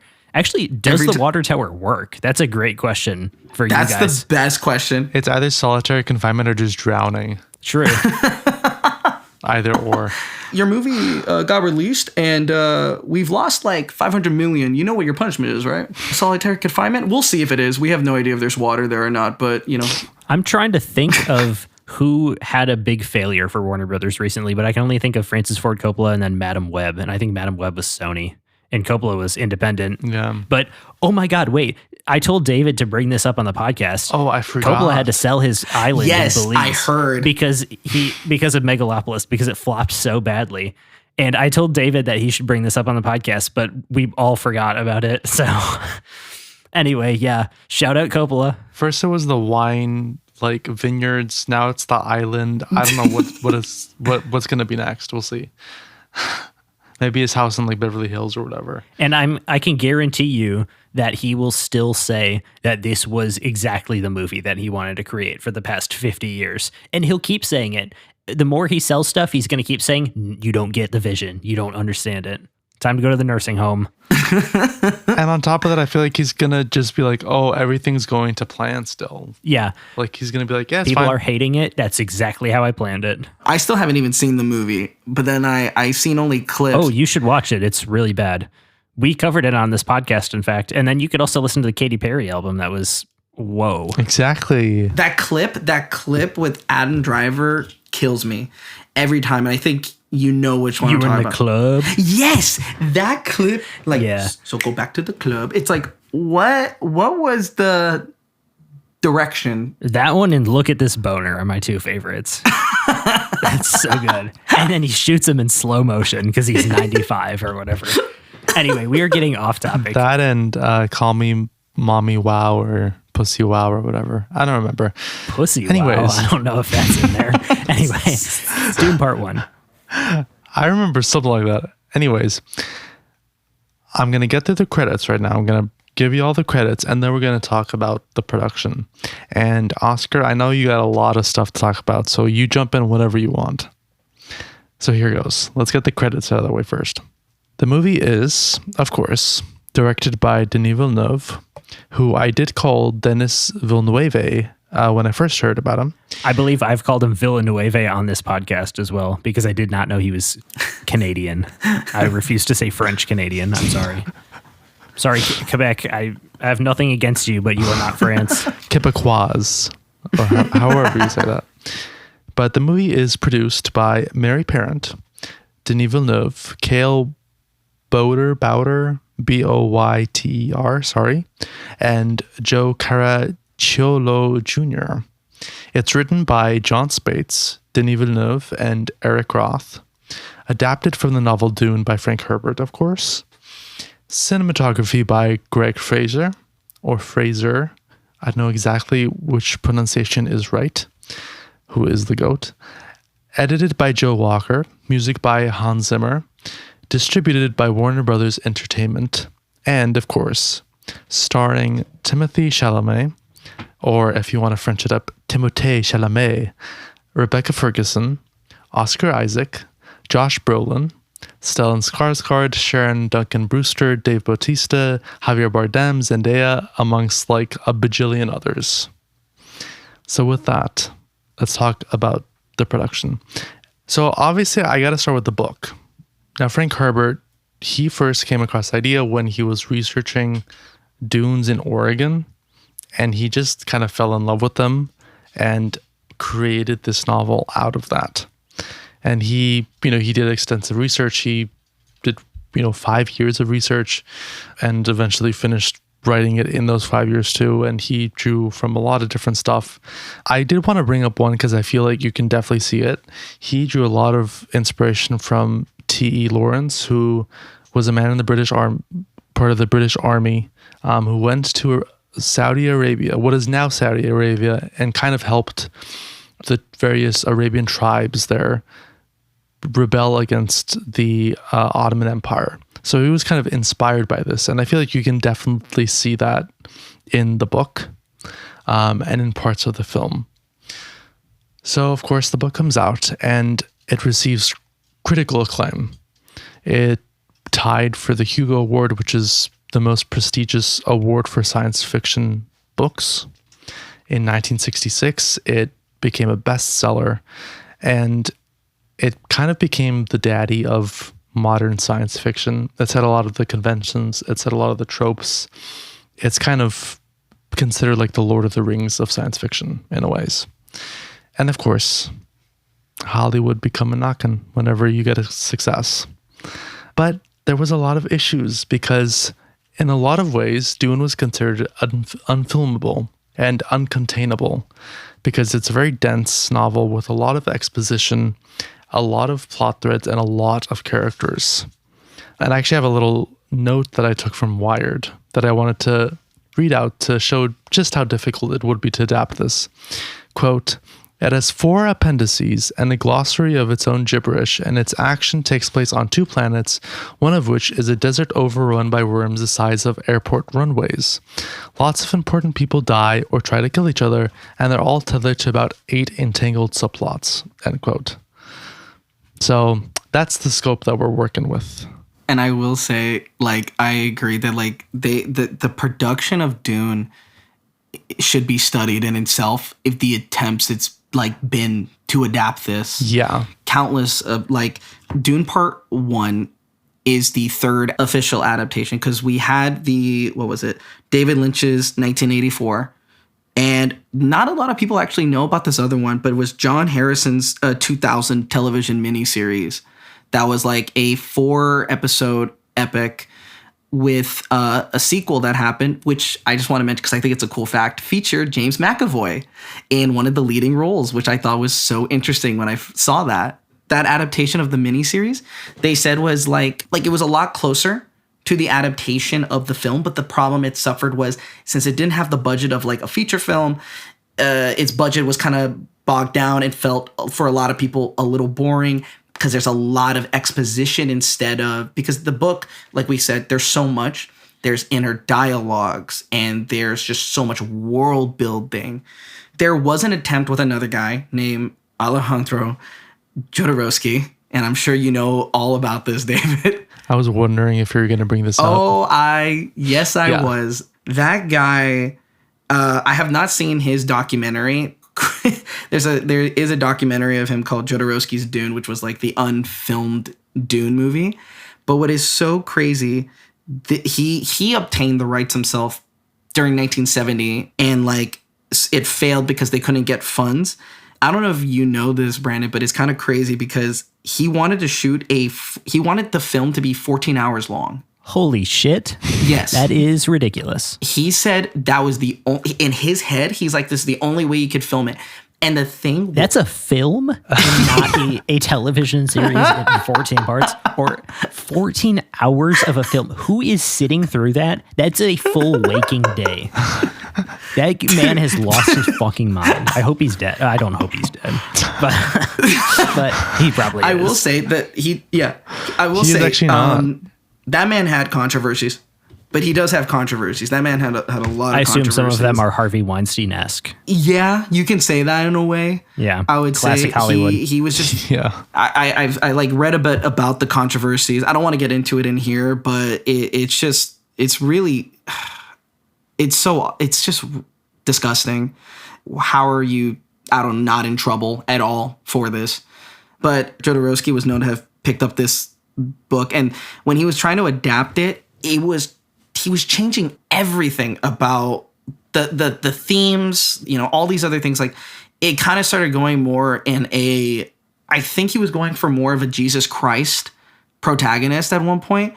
Right, David? I'm trying to remember correctly because I could have sworn that's the route he was going at one point. I don't know the specifics of like the changes he made, but I know that he did make a lot of them. And I do want to say, if he made that change and actually made it, I would have hated it because, and I'll get into it later, but that's something I don't like about the first film, but like about the second film.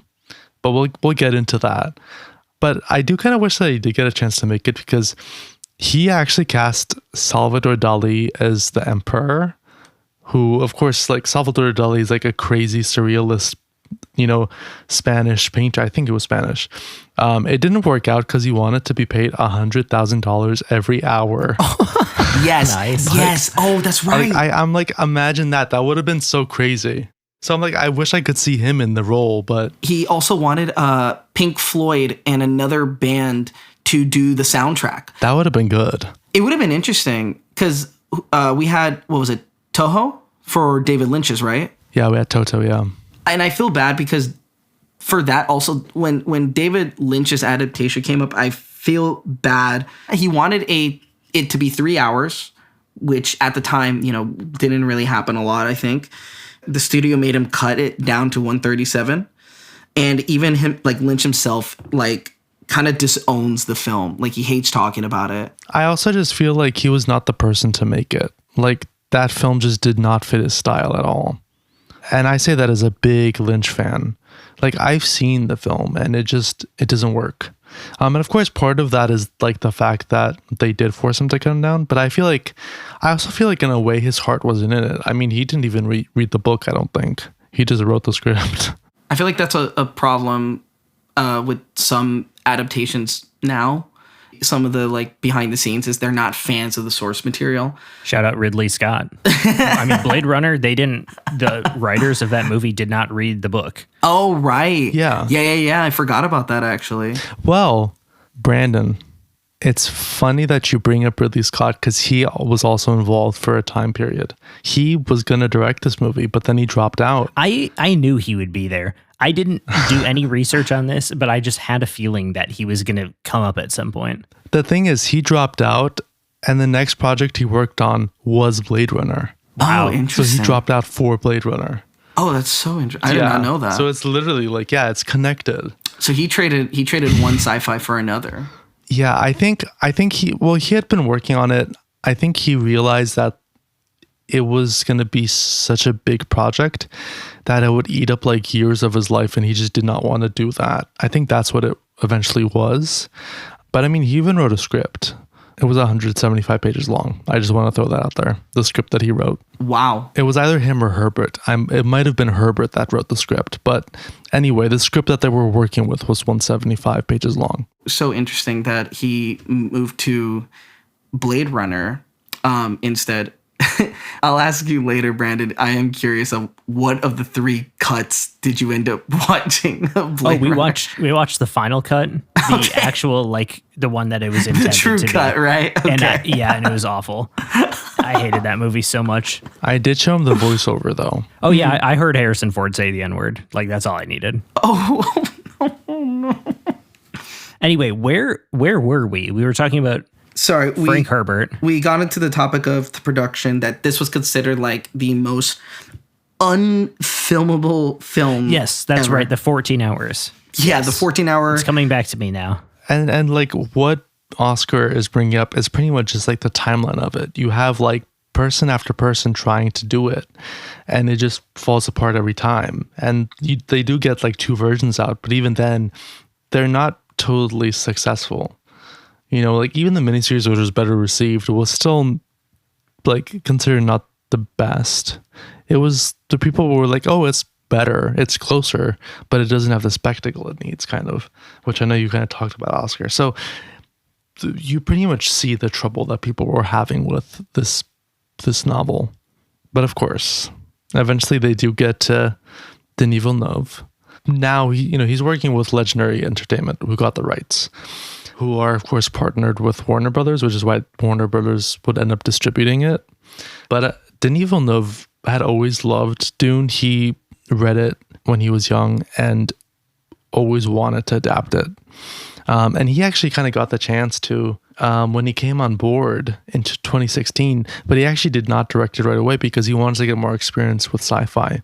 So he directed Arrival and Blade Runner 2049, which I know Blade Runner is one of your favorite films of all time, Oscar. And it's funny, that was something I was thinking of bringing up. I'm glad you brought it up because I do think it's so interesting that they had discussions about it in 2016. And even though he was in talks, they loved that he was like enthusiastic and they loved his like, all of his ideas. But I love that he chose to do Arrival and Blade Runner 2049 first, because I think that helped him as a director figure out how to handle big budget scale, how to handle visual effects as a visual director, and how to, like, for me, tell compelling stories. He also wanted to like co-write Dune since he loved it so much. He knew like he wanted to do it. He didn't officially sign on until 2017 in like January. And apparently this was just a little before he was nominated for Best Director for Arrival, which was already a good sign. That's a good sign of like, you do have someone who because the thing is, Arrival was a short story. And like, I forget how short it was, but it was so short that it could not be a feature film. He turned it into a feature film that was wildly like well received in terms of its story, its character. Even the author, because the author was a part of this, that production of that movie, he had said like, yeah, I didn't expect that. And Denis Villeneuve is the one who handled it. But like he said, he was not expecting it to become a feature film, and he's grateful that Denis handled it with such care and grace and kept the theme. And I feel that that's why Legendary also reached out to him, because they know he already had made it clear he was enthusiastic about it. You can see through his other works, he keeps the themes of the original stuff of either be it Arrival, be that Blade Runner 2049, but instead he kind of like, he expands it, but he keeps the same tone. So that way it never feels like it's lost upon. And it's interesting because here it was kind of the opposite. Like with Arrival, he took a short story and kind of expanded it out. And here he was like, you know what? We're going to do 2 movies and cut the story in 2 because it's too much, which I do think was the right choice, even if I have problems with the films, which we will get into later. I did want to ask you real quick. You said 2 parts of this movie. Was it originally planned to just be 2 films and now it's 3? Or did they go in thinking this is going to be a trilogy? Denis Villeneuve had originally mentioned that he wanted to just make it 2 parts. He's like, this is all I'm doing. But he always had spoken that, like, if I were to do another, I would do Dune Messiah, and that would be my trilogy. And he was always up in the air, like, if we get there. Because at first he was fine with just doing Dune Part 1 and Part 2. But because of Part 2 success and Part 1 success and the combination of them both and how much people really wanted to see Paul's story, he was like, okay, I will do the 3rd one. And he's like, that's my trilogy. Interesting. I did not know that. Dune Messiah is, of course, the 2nd novel in the Dune series.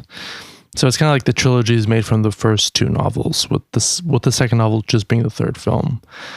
Which I will say, I feel like they might try and make more sequels, even though obviously Villeneuve is not going to come back. But I feel like they will try and adapt the other books because this is such a successful, series at this point.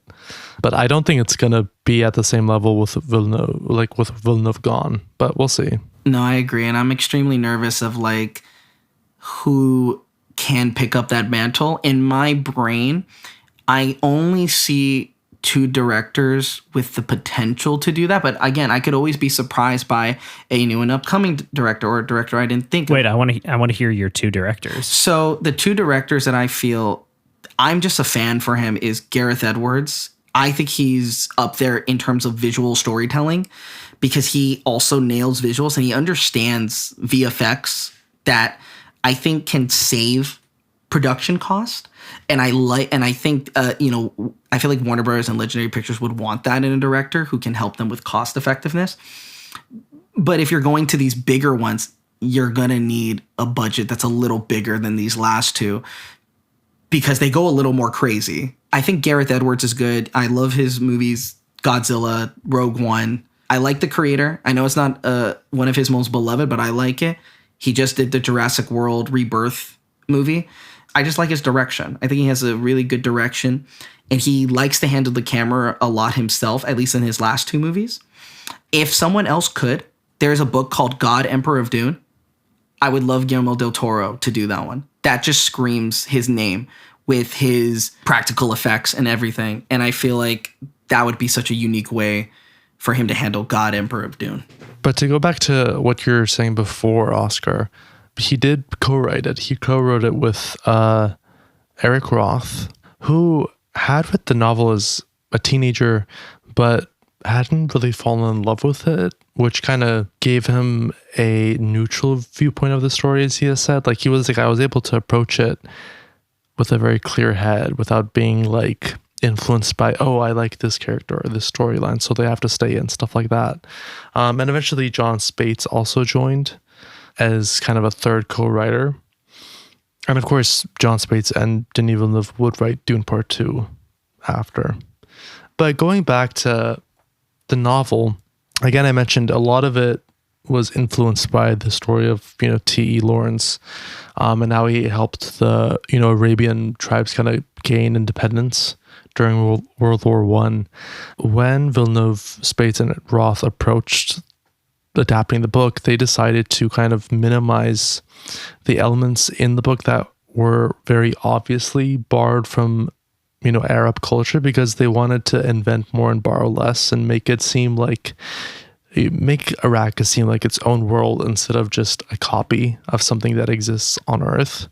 Even though I would argue it still is very, very, very, very reminiscent of just a lot of those cultures that you do find here, but you can see how they are still different. We're talking about how he adapted it, how he did the screenplay, he co-wrote it with two others. He talks about how he called it like almost a coming of age story, but as well as like a call to action for the youth. You know, there's a lot of talk about there's social commentary in this script and in this movie regarding capitalism, exploitation of natural resources. He minimized also like the political aspects of the world in Dune, but this was mainly to just like, he wanted to explore and focus more on Paul's growth, hence coming of age, call to action for the youth.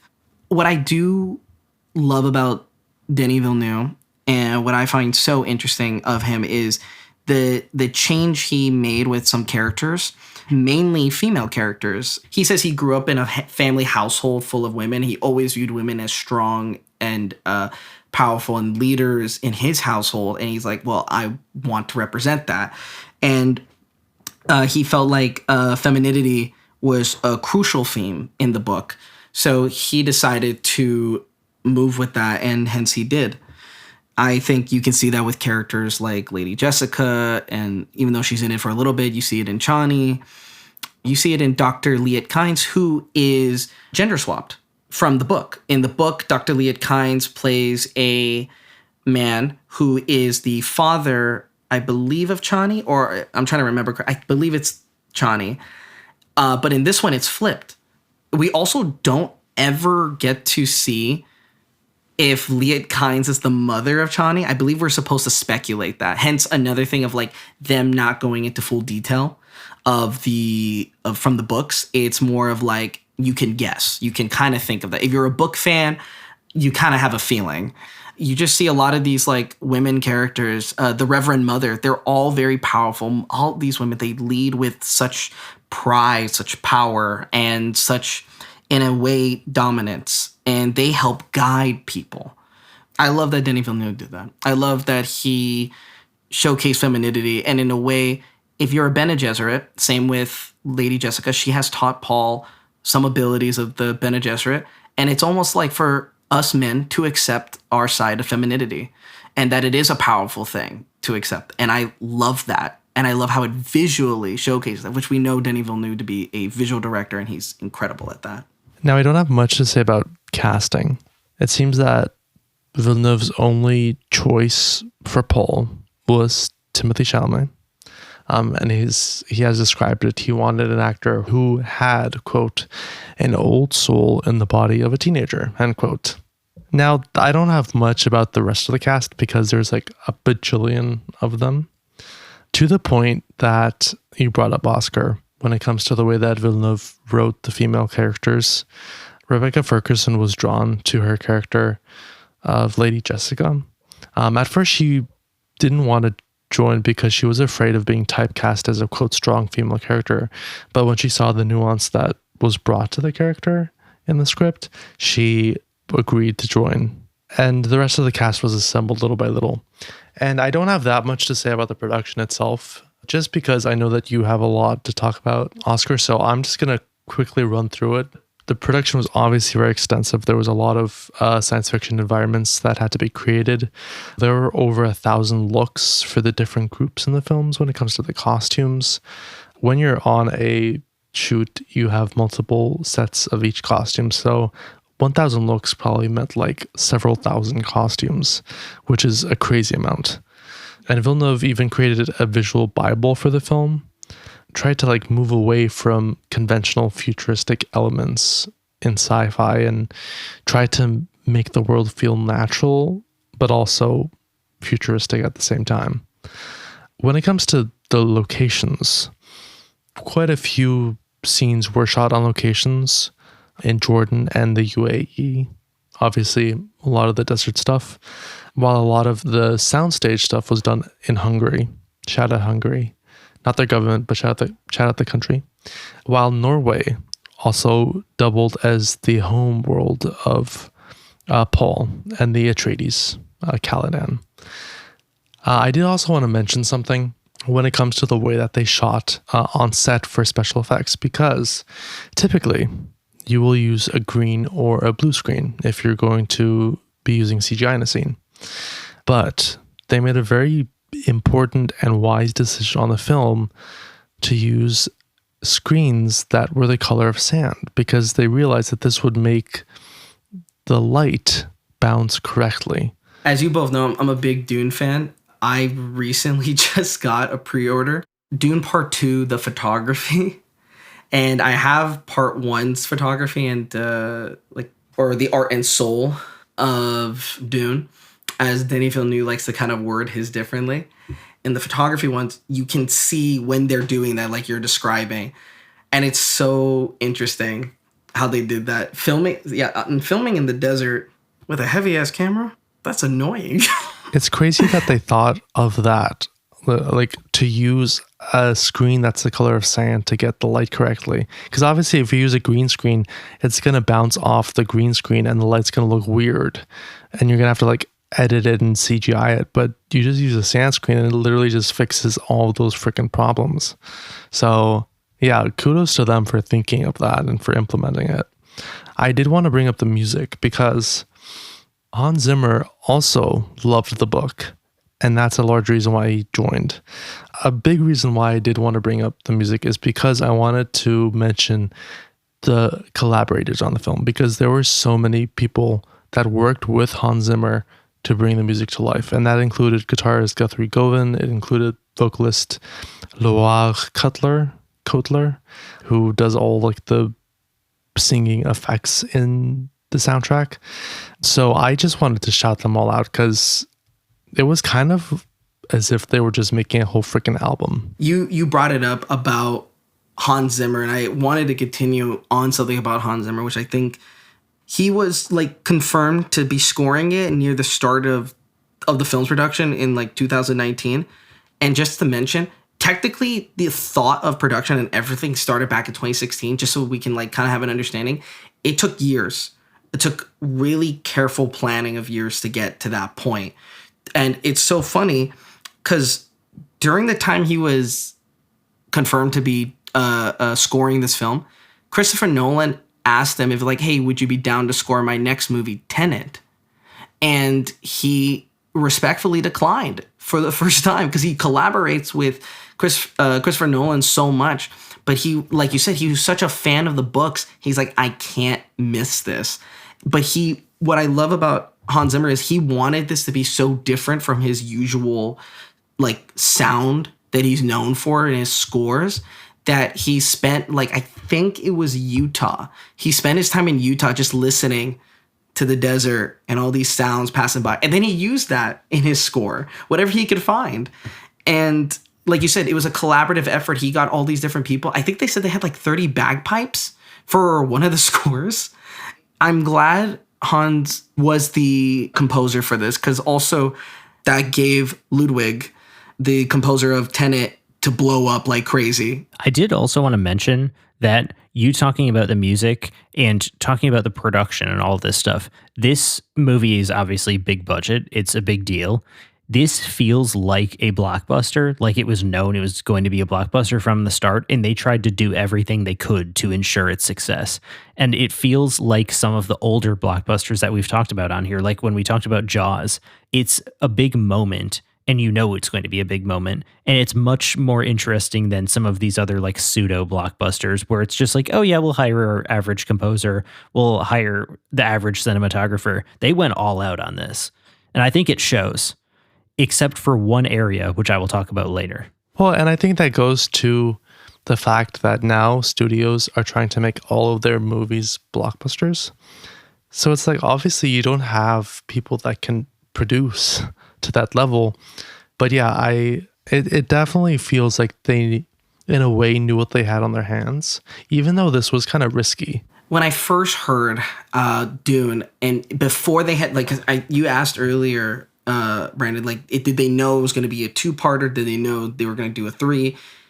When it first was announced, I believe for a couple months or something like that, we did not know if it was just Dune or like it was just going to be a single, right? Everyone expected it to be just the one because that's how they did it kind of before. That alone would have been risky. The fact that they split into two almost put ease, because you're like, okay, you know what you're splitting.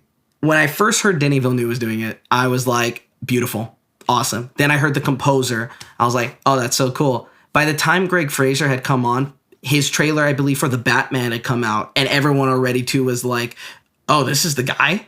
And you're already like, these look amazing. I remember The Mandalorian came out, season 1, and Greg Fraser was a part of that. And his first 3 episodes, he was the DP, and they look stunning. So like they were getting really good creative teams. And Hans Zimmer, even though he was the composer, he had other people like David was mentioning, from the guitarist and all these other talented people. I remember when the cast started getting announced, I was like, no way. These are like all big name actors. Like my brain was like exploding. I'm like, how are you achieving this? It was so insane to me. Yeah, they really went all out, and it paid off in a weird way, because, you know, the movie premiered September 3rd, 2021 at the Venice International Film Festival. So COVID was starting to wind down, but it definitely still was very present.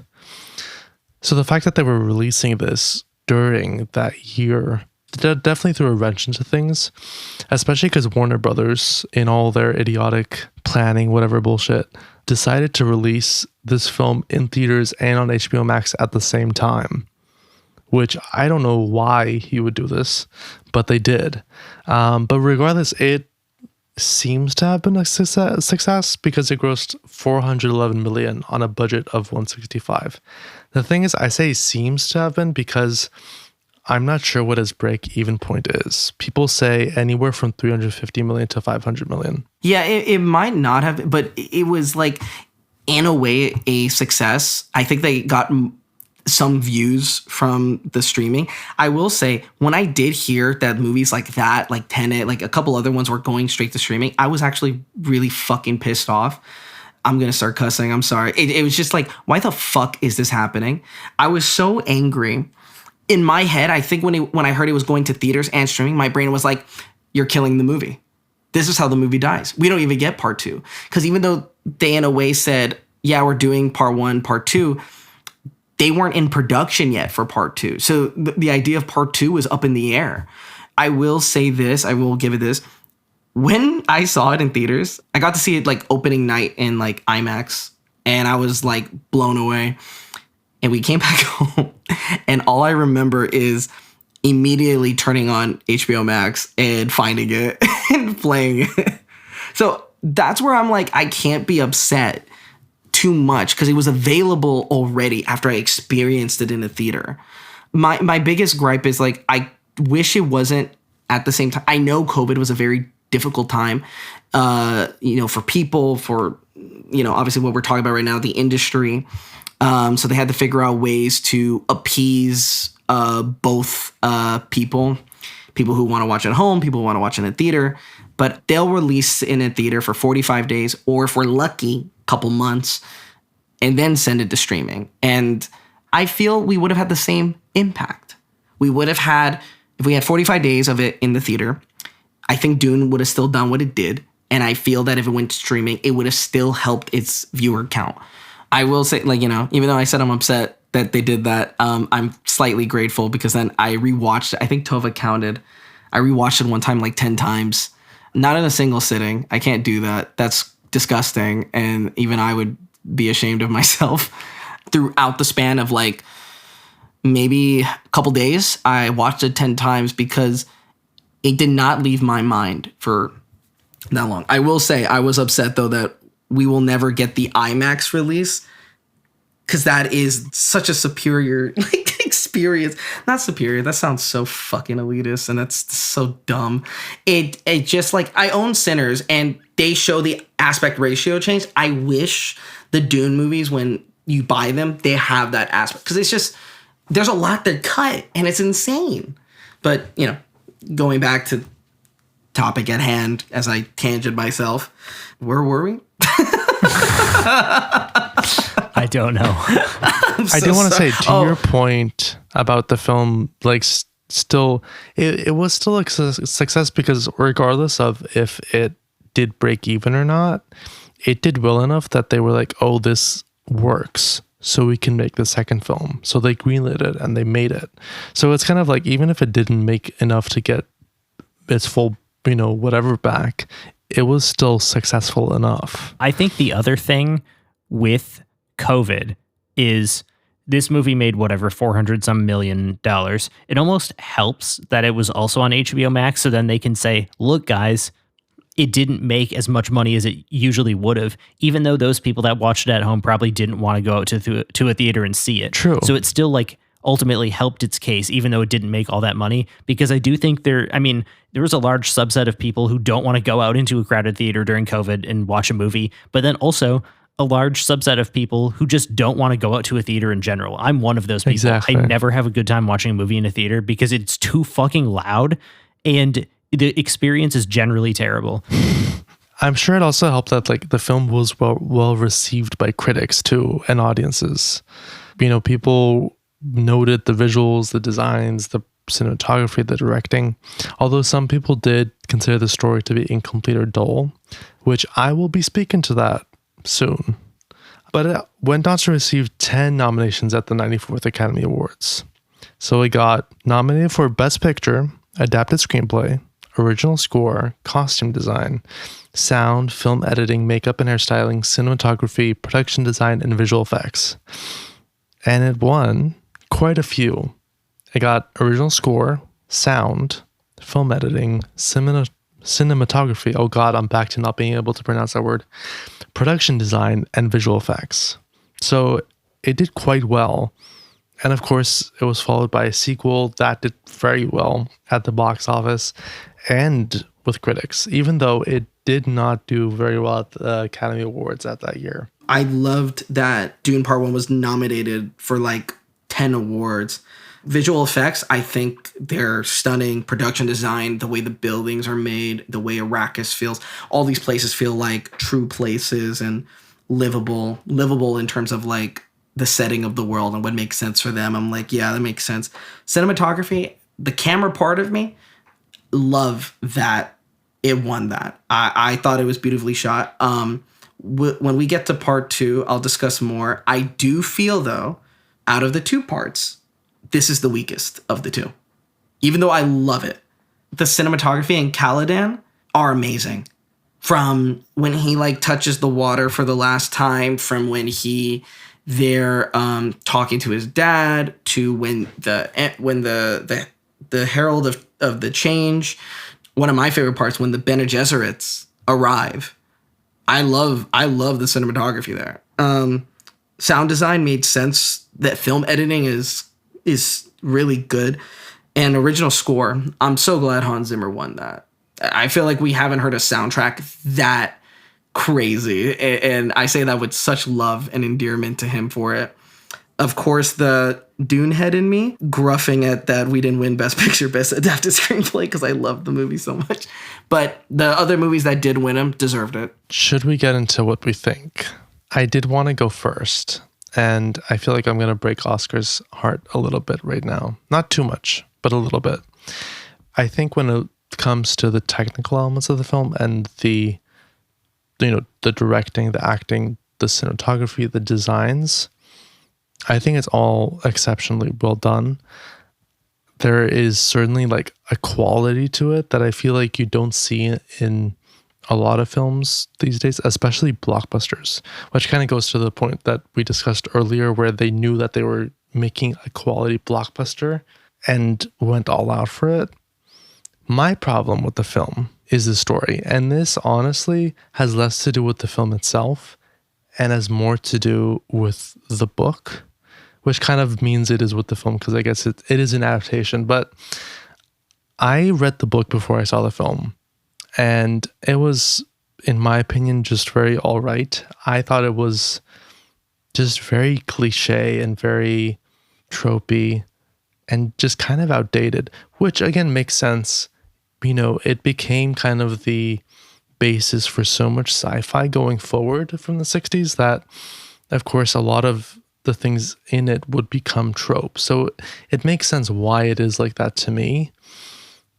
But I ultimately, like, as someone that loves Lord of the Rings, for instance, with that, a lot of it is very tropey, but to me, it's so good on its own that even if it gave birth to like a lot of books and movies that tried to copy it, nothing could come to this level. I feel like it's kind of the opposite when it comes to me with Dune. I feel like the things that followed in sci-fi actually kind of improved upon Dune. And that's kind of what makes me think that it's just very all right. I don't hate it. I think there's a lot to like, but I ultimately am kind of just left underwhelmed by it. And that in some way bleeds over into the film when it comes to the story. That being said, I did like the second part much better. And I think a large part of that is because, so in the first part, Paul is very much presented as this, you know, Messiah character, right? Like you get the people being like, oh my God, you know, he's going to save us, stuff like that, et cetera, et cetera.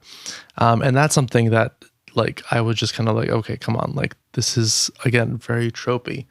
And they do sometimes mention that, oh, like we planted this, stuff like that. But in the second film, they really lean into this idea that this prophecy that he is, you know, the Messiah is 100% fake. It's planted by the Bene Gesserit, right?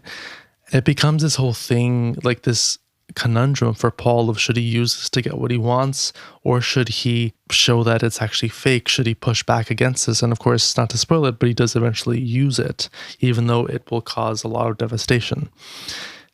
And that's why I think the second film is a big step up, because I feel like they took this trope and kind of turned it on its head, which is in some ways present in the book, but I feel like they didn't lean into it enough in the book and in Dune Part 1, which is why they just don't work for me on the same level. Ultimately, I think there's still a lot to enjoy. Again, it looks really good, although I agree that the second film looks even better. And I think, you know, they really went all out in the production and it shows. So ultimately, this is still a 3. Like, I'll watch this film. I don't hate it, but I do think that it really is a step down from the second film, even though that's like not my all-time favorite sci-fi film or anything like that. That's kind of my spiel on it. Those are kind of the story is my central problem with the film. Now, I don't know if you want to go next, Oscar, or if Brandon wants to go. Yeah, Oscar, I did want to ask you, would you rather continue breaking your heart, or would you like to talk about how much you love this? Would you rather rip the Band-Aid off, or? Oh, I want the Band-Aid ripped. All right. That's totally fine. Let's do it, baby. So I'm going to do a similar thing to what David said. This movie is shot beautifully. I have no problem with anything that I'm seeing on screen. I think the acting can be a little stiff, a little stale sometimes. I think Oscar Isaac is amazing in this. I think he was the standout to me. I did not like Rebecca Ferguson at all. It was almost impossible to hear her at most times. And the mixing is ridiculously bad on this movie. I watched it on a DVD, like a Blu-ray. And in order to hear what they were saying, I had the volume at 25. Anytime there was any sort of music or effects, I had to put the volume on 11 because it was so loud. It was shaking the house. And it is so ridiculously bad that I can't even begin to like explain how insane this is. This is what mixing is like on movies now, and it's ridiculous. Like, you cannot watch this in your home. I did want to quickly speak to that because I forgot to talk about one thing, and that's the music. Now, I love Hans Zimmer. He's written so many iconic scores. I remember the first time when I walked out of the theater after watching this, I hated the score because I think partially because of what you said, Brandon, where the mixing was just like so, it was so loud.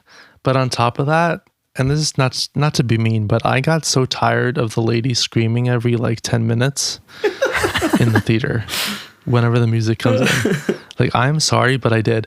Now, that being said, with time, I have come to appreciate the script or the soundtrack a little bit more. I don't hate it. It's still not my favorite. I think the problem for me is that there's just too much screaming. If the screaming was in it less, I would have maybe liked the soundtrack more. And there are some pieces that I do like from the soundtrack, don't get me wrong, including one that has some screaming in it. I feel like it was too much for me. So that was the other element that did not work for me that I did want to mention because I forgot. And I'm so sad because I do love me some Hans Zimmer music. I think I disagree a little bit because I do think the score fits, and I kind of do like the screaming. It does kind of add to the world, like overall. I will say something later about all of that. Let's see. What else did I like about this movie? I thought that... actually, no. I don't really want to say anything else. So now I'm going to get into my main problem with this, which is almost exactly what David said. The screenplay for this is bad. I wonder if I will like part 2 better. Everyone tells me I will because it's better, and that's what I've heard, is if this movie is a 4, then part 2 is a 5. And that's what I've been hearing forever. It is interesting that you both mentioned that Eric Roth, that's his name, right? I think, is not involved in the second movie, because I literally yesterday saw a trailer for a movie with a quote from Eric Roth talking about how he thought this was great. And one of the comments was, "Who cares what Eric Roth thinks? He's a hack." And I thought, very interesting, because I had obviously just watched this movie and I had major problems with the script. So I wonder how much of that is the story. I mean, we've been talking a lot about what it means to be the first to do something and how oftentimes that kind of is a detriment because you are the first one ever to create these genre conventions. And then other people, now that you've created them, other people can come around and say, oh, this is how we improve that. Right. So I wonder how much of that is like applies here. But I did want to say, overall, there is not much talking in this movie, which leads to not understanding most of anything that's happening with the characters, what their motivations are, kind of anything about them. It looks cool and you can get some stuff from the visual language, but you also need a screenplay that tells you things straight up, like this is what's happening. I think it was very interesting because they did explain a lot in this movie, but it was all things that were useless through the dialogue. They would say, oh, hello, Paul. How are you doing, Paul? Are you doing well, Mr. Atreides? It's like, okay, I get who this is. Who is he aligned with? What is his purpose? What is anything else? So that really pissed me off because it just started to feel like they were babysitting you through the parts that are the easiest to understand. I said, what is the goal of this movie after a while? Is it survival? Because that's not compelling enough for me. And I think that comes in with the characters and kind of my lack of care for the characters. I had a major problem with them walking in the desert because they bring up this thing about the worm and they're just walking and running around until it becomes convenient for the worm to come attack them. And I thought that was really weird. And that seemed like a bad writing choice. And now I'm going to say the thing that will really break your heart. This is the first movie in a while that reminded me why I don't watch movies. I had no idea what was happening for most of it or who people were, and mixing was so bad that I couldn't pay attention to it or understand it. This was painful to watch, and the last 30 plus minutes, pretty much when Zendaya finally showed up, I was on my phone because I just couldn't do it anymore. I don't know what to rate this movie, really. I mean, I'm thinking about Blade Runner. I had a similar experience with Blade Runner because the screenplay was just so bad. And then I also thought about the one movie outside of Megalopolis that I rated a 1, which was Dangerous Liaisons, which after watching it made me feel like physically sick. Now, since this is similar to Blade Runner in its genre, and the fact that this is visually a beautiful movie to look at, and I have no problems with anything that's, I guess, anything that you're seeing. This is a 1.5 for me. I really hope that part 2 is better, and I hope that Eric Roth is the reason that this is bad. But Yeah, this script just, I could not do it. I'm sorry. And I'm a big story guy. I mean, I've talked a lot about this. I don't really care how much, like, what the movie looks like. I mean, it's obviously nice when it looks good, but I ultimately care about like what's on the page and what that's going to translate to. And for me, there was nothing on the page here that made me think this is going to be a good movie. I'm sorry, Oscar. I would really like to watch part 2 because everybody tells me it's so much better. Unfortunately, the screenplay just, I could not do it with this movie. So I kind of probably would have been better if I went first before David to really rip that Band-Aid off. But now I'd like to hear how much you love it, because you have a very different taste than us, and I'd like your opinion. I'm sorry. I love you. No, I love you too. I love you so much. And We love you, Oscar. I love you too, David. I realize, Brandon, that like I rarely hear how you feel about movies, and to me, even though you didn't like this one, I still respect it. But it's mainly because you gave me your reasons why. I had a discussion with an old friend of mine, or a friend of mine still, and he saw part 1, and all he told me was that was boring. I hated that. And for me, that pissed me off, mainly because I don't think I was being given a reason why they didn't like it. And then I remember when part 2 was coming out, he watched part 1 and part 2, and then he was like, I get it now. And I was like, no, fuck you. and like, you know, the back of my head, because I was just like, no, you don't get to, I'm a gatekeep. You don't get to have that. But it's because they didn't give me a reason. You are giving me a reason why. And to me, it's like, okay, that makes sense why you wouldn't enjoy it. And I also feel when I went to watch it with my partner and I went to watch it with my parents, they also kind of didn't understand too much. Like, there are moments you can understand, but there was like the bigger scheme of it all where they were kind of like, wait, what is happening? And because I read the book, but I knew like a ton of it already. But I also had done a lot of research of Dune because I was so intrigued by the world and the characters, at least for me. So when I came in, it's like, oh, there's Lady Jessica. Oh, there's Paul Atreides. There's Leto Atreides. There's Duncan Idaho. There's Gurney Halleck. Like, I just knew these characters now, and I really like them. And I was like, so I think going into the movie, I already felt like I knew what I was expecting. And for me, I was just like, oh, this is so cool. I will say the book, there was so much they cut from the book that it's insane. And again, it's like Denis said, he wanted to cut from the political aspect of it, mainly because he wanted to focus on Paul. I think for me was, one, I was already a fan of Denis Villeneuve, and I was like, I think I'm going to love it. And my hype was so overwhelmed. I've only experienced it a few times where my hype is high and I've been disappointed and it sucks. I'm so glad that for me, this experience wasn't like that, but I can't explain it. There was something emotional for me. One of my favorite like soundtracks was Leaving Caladan. So that whole sequence, I wanted to low-key cry. Him visually leaving, to me, spoke, because he's touching the water because he knows this is the last time he will get to touch water, because he's going to Arrakis, which is a desert planet. And, you know, that's kind of like last time you get to feel water, last time you get to see a normal sunset. And I'm like, oh, that's pretty good visual language. I can understand, though, your issues with the script. I can totally understand that. I think exactly what you're saying about these visual language things are like exactly what I want to see in Show Don't Tell. And I think that's why he has done this so well. Like, I have problems with other movies. I've had them in the past. I mean, I had them with After Sun. That was a big controversial one because I'm the only person with this take. But I feel like the Show Don't Tell didn't work for me there. I felt like it was too on the nose. In this, it almost feels better because of how beautiful it is. Yeah. And I feel like if this had a better script, it would be that, like, it would be so high because he's got that down so much more than like other directors I've seen, you know? I will say, I personally feel that part 1, I agree, feels weaker in terms of its script.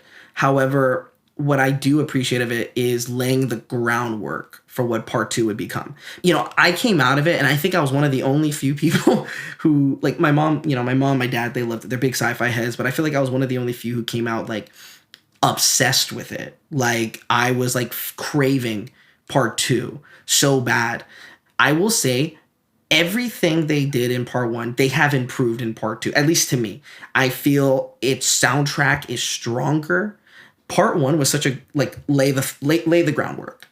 And then Denis Villeneuve has even stated that he is so grateful that they took like a year off because it gave him time to figure out what to do. Because another thing is, from just the trailers alone of part 2, they leaned into the color palettes so much more. Because in this one, you know, there are some unique things, but it's a desert. There's like, I'm not expecting the Breaking Bad orange filter, but there should be, you know, color in the sand.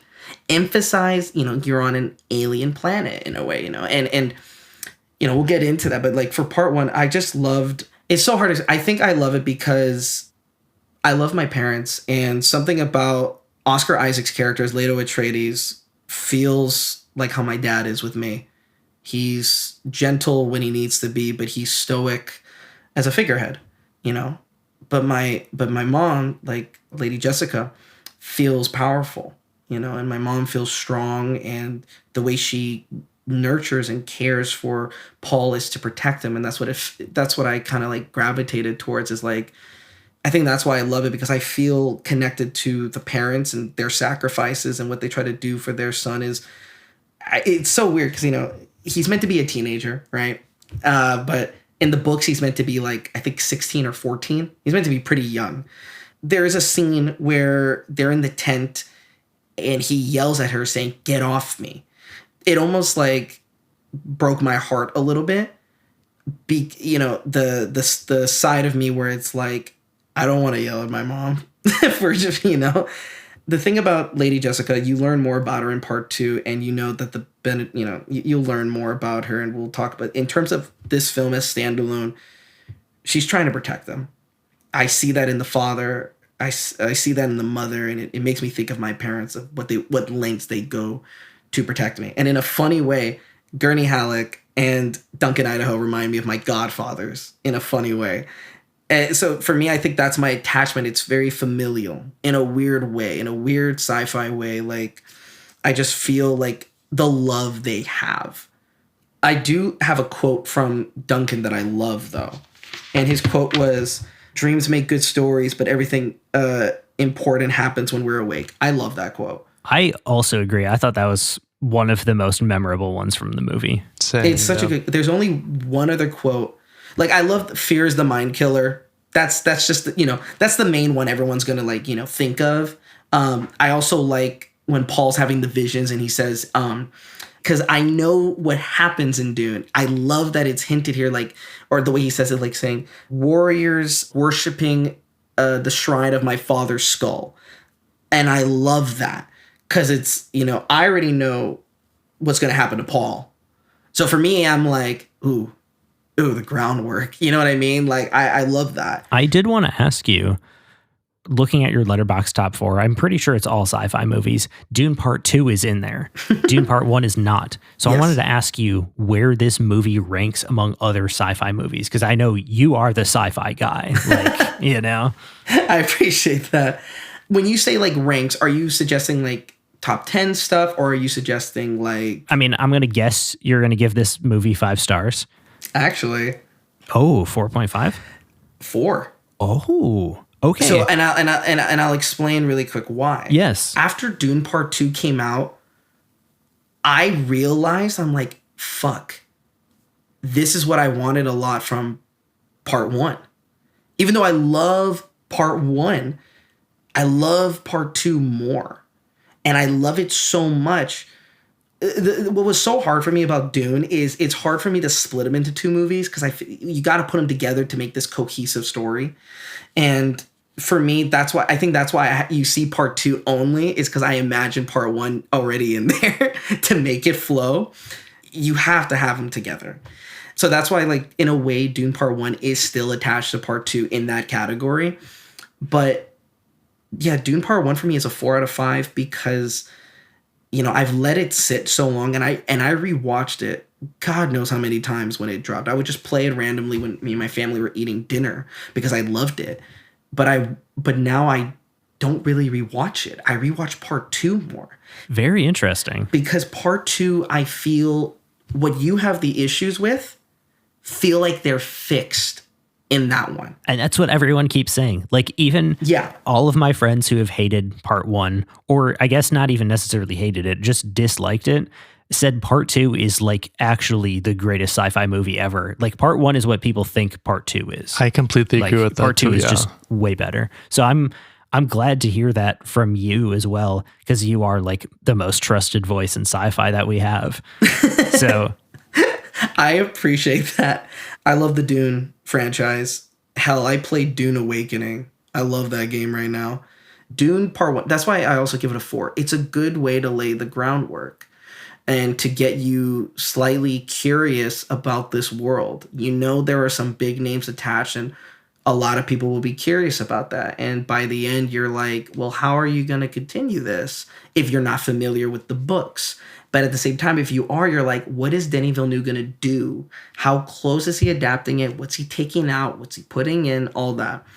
Even hearing you, like what you were discussing, I was thinking also in my head, like, yeah, that makes sense why, you know, it could be like why that doesn't work or why it does.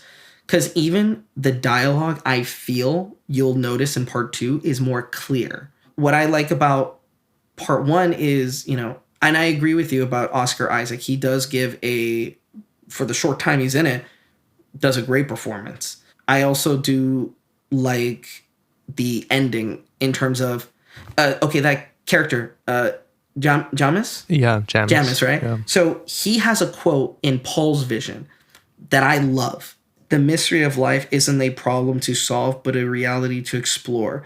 A process that cannot be understood by stopping it. We must move with the flow of the process. We must join it. We must flow with it. I feel like that's beautiful. That's the part where Denis Villeneuve says it feels like a coming of age, but also an action for the youth or an action to youth. I feel a lot of people, at least me, we feel like we always have to solve a problem. We always got to fix something. There's always got to be something we got to do differently instead of just experiencing this and moving forward. And something about Jamis saying that is so beautiful to me. It's just a beautiful way of saying, like, experience life.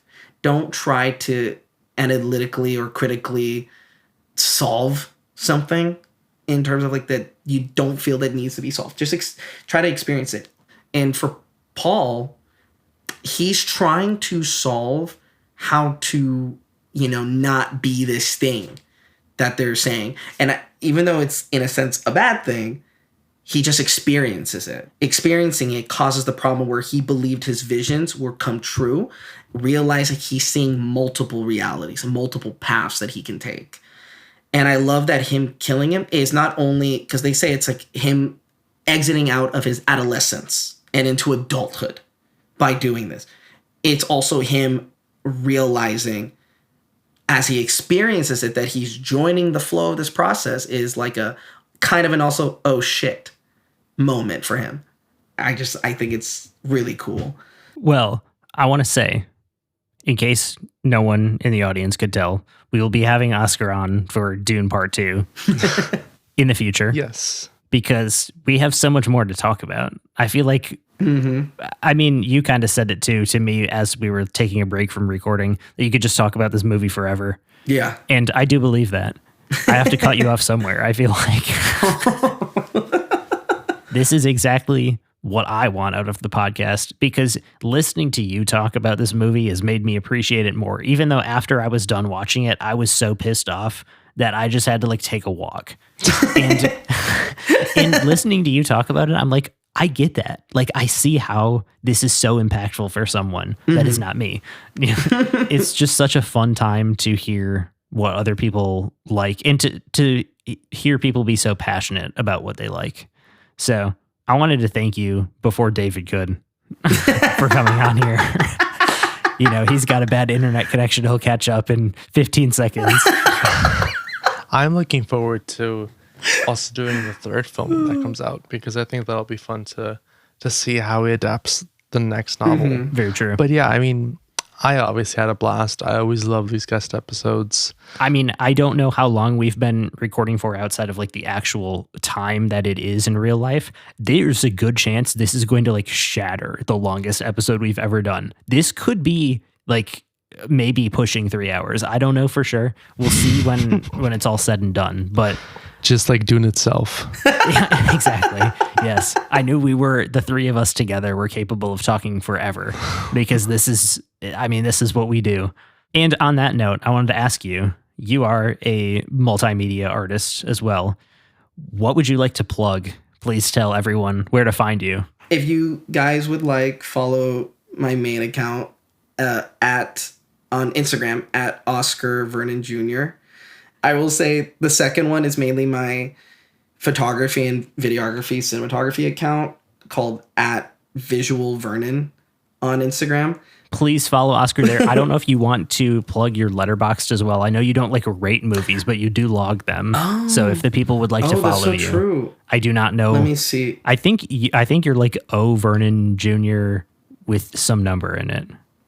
Yes, you're right. Yes, O Vernon Jr. 7. Nice. Yes. I just looked you up the other day because I had to see what your top 4 was, and I couldn't. And I actually remembered it. I'm trying to fight COVID. I had COVID last year, and I'm trying to like get my memory back. You know, so this is a good exercise for me to remember my friends' names on social media. But that takes us to the end of this episode, which could be the longest one ever. Mm-hmm. And thank you so much, Oscar, for joining. Thank you so much to the people for listening. I'm sure this one had to be split into a few parts. Oh, yeah. I get it. I mean, I do that all the time with my podcasts. And follow us on Instagram at Uncultured Pop Culture. We got our link tree linked there. We'll have it in the description if you want to connect with us anywhere. Follow us on Rate Your Music and Letterboxd to see our ratings. Email us at upcpod@gmail.com. David, am I missing anything? Well, I would say go check out some of Oscar's amazing photography and videography on his Instagrams. Go check it out. Very good point. Yes. I am 99% sure the picture that I sent to our artist to make our podcast art was it was a Oscar Visual Vernon Jr. original. Are you serious? I'm pretty sure because those are like the only pictures I have of myself. Oh, that's awesome. Quite literally, both of them are. Yeah. So there you go. You are immortalized. Love you both. Thank you both so much. Seriously. And we love you too. Thank you for coming on. And we will definitely see you next year. But before that, we will see all of you, audience, next week. Bye.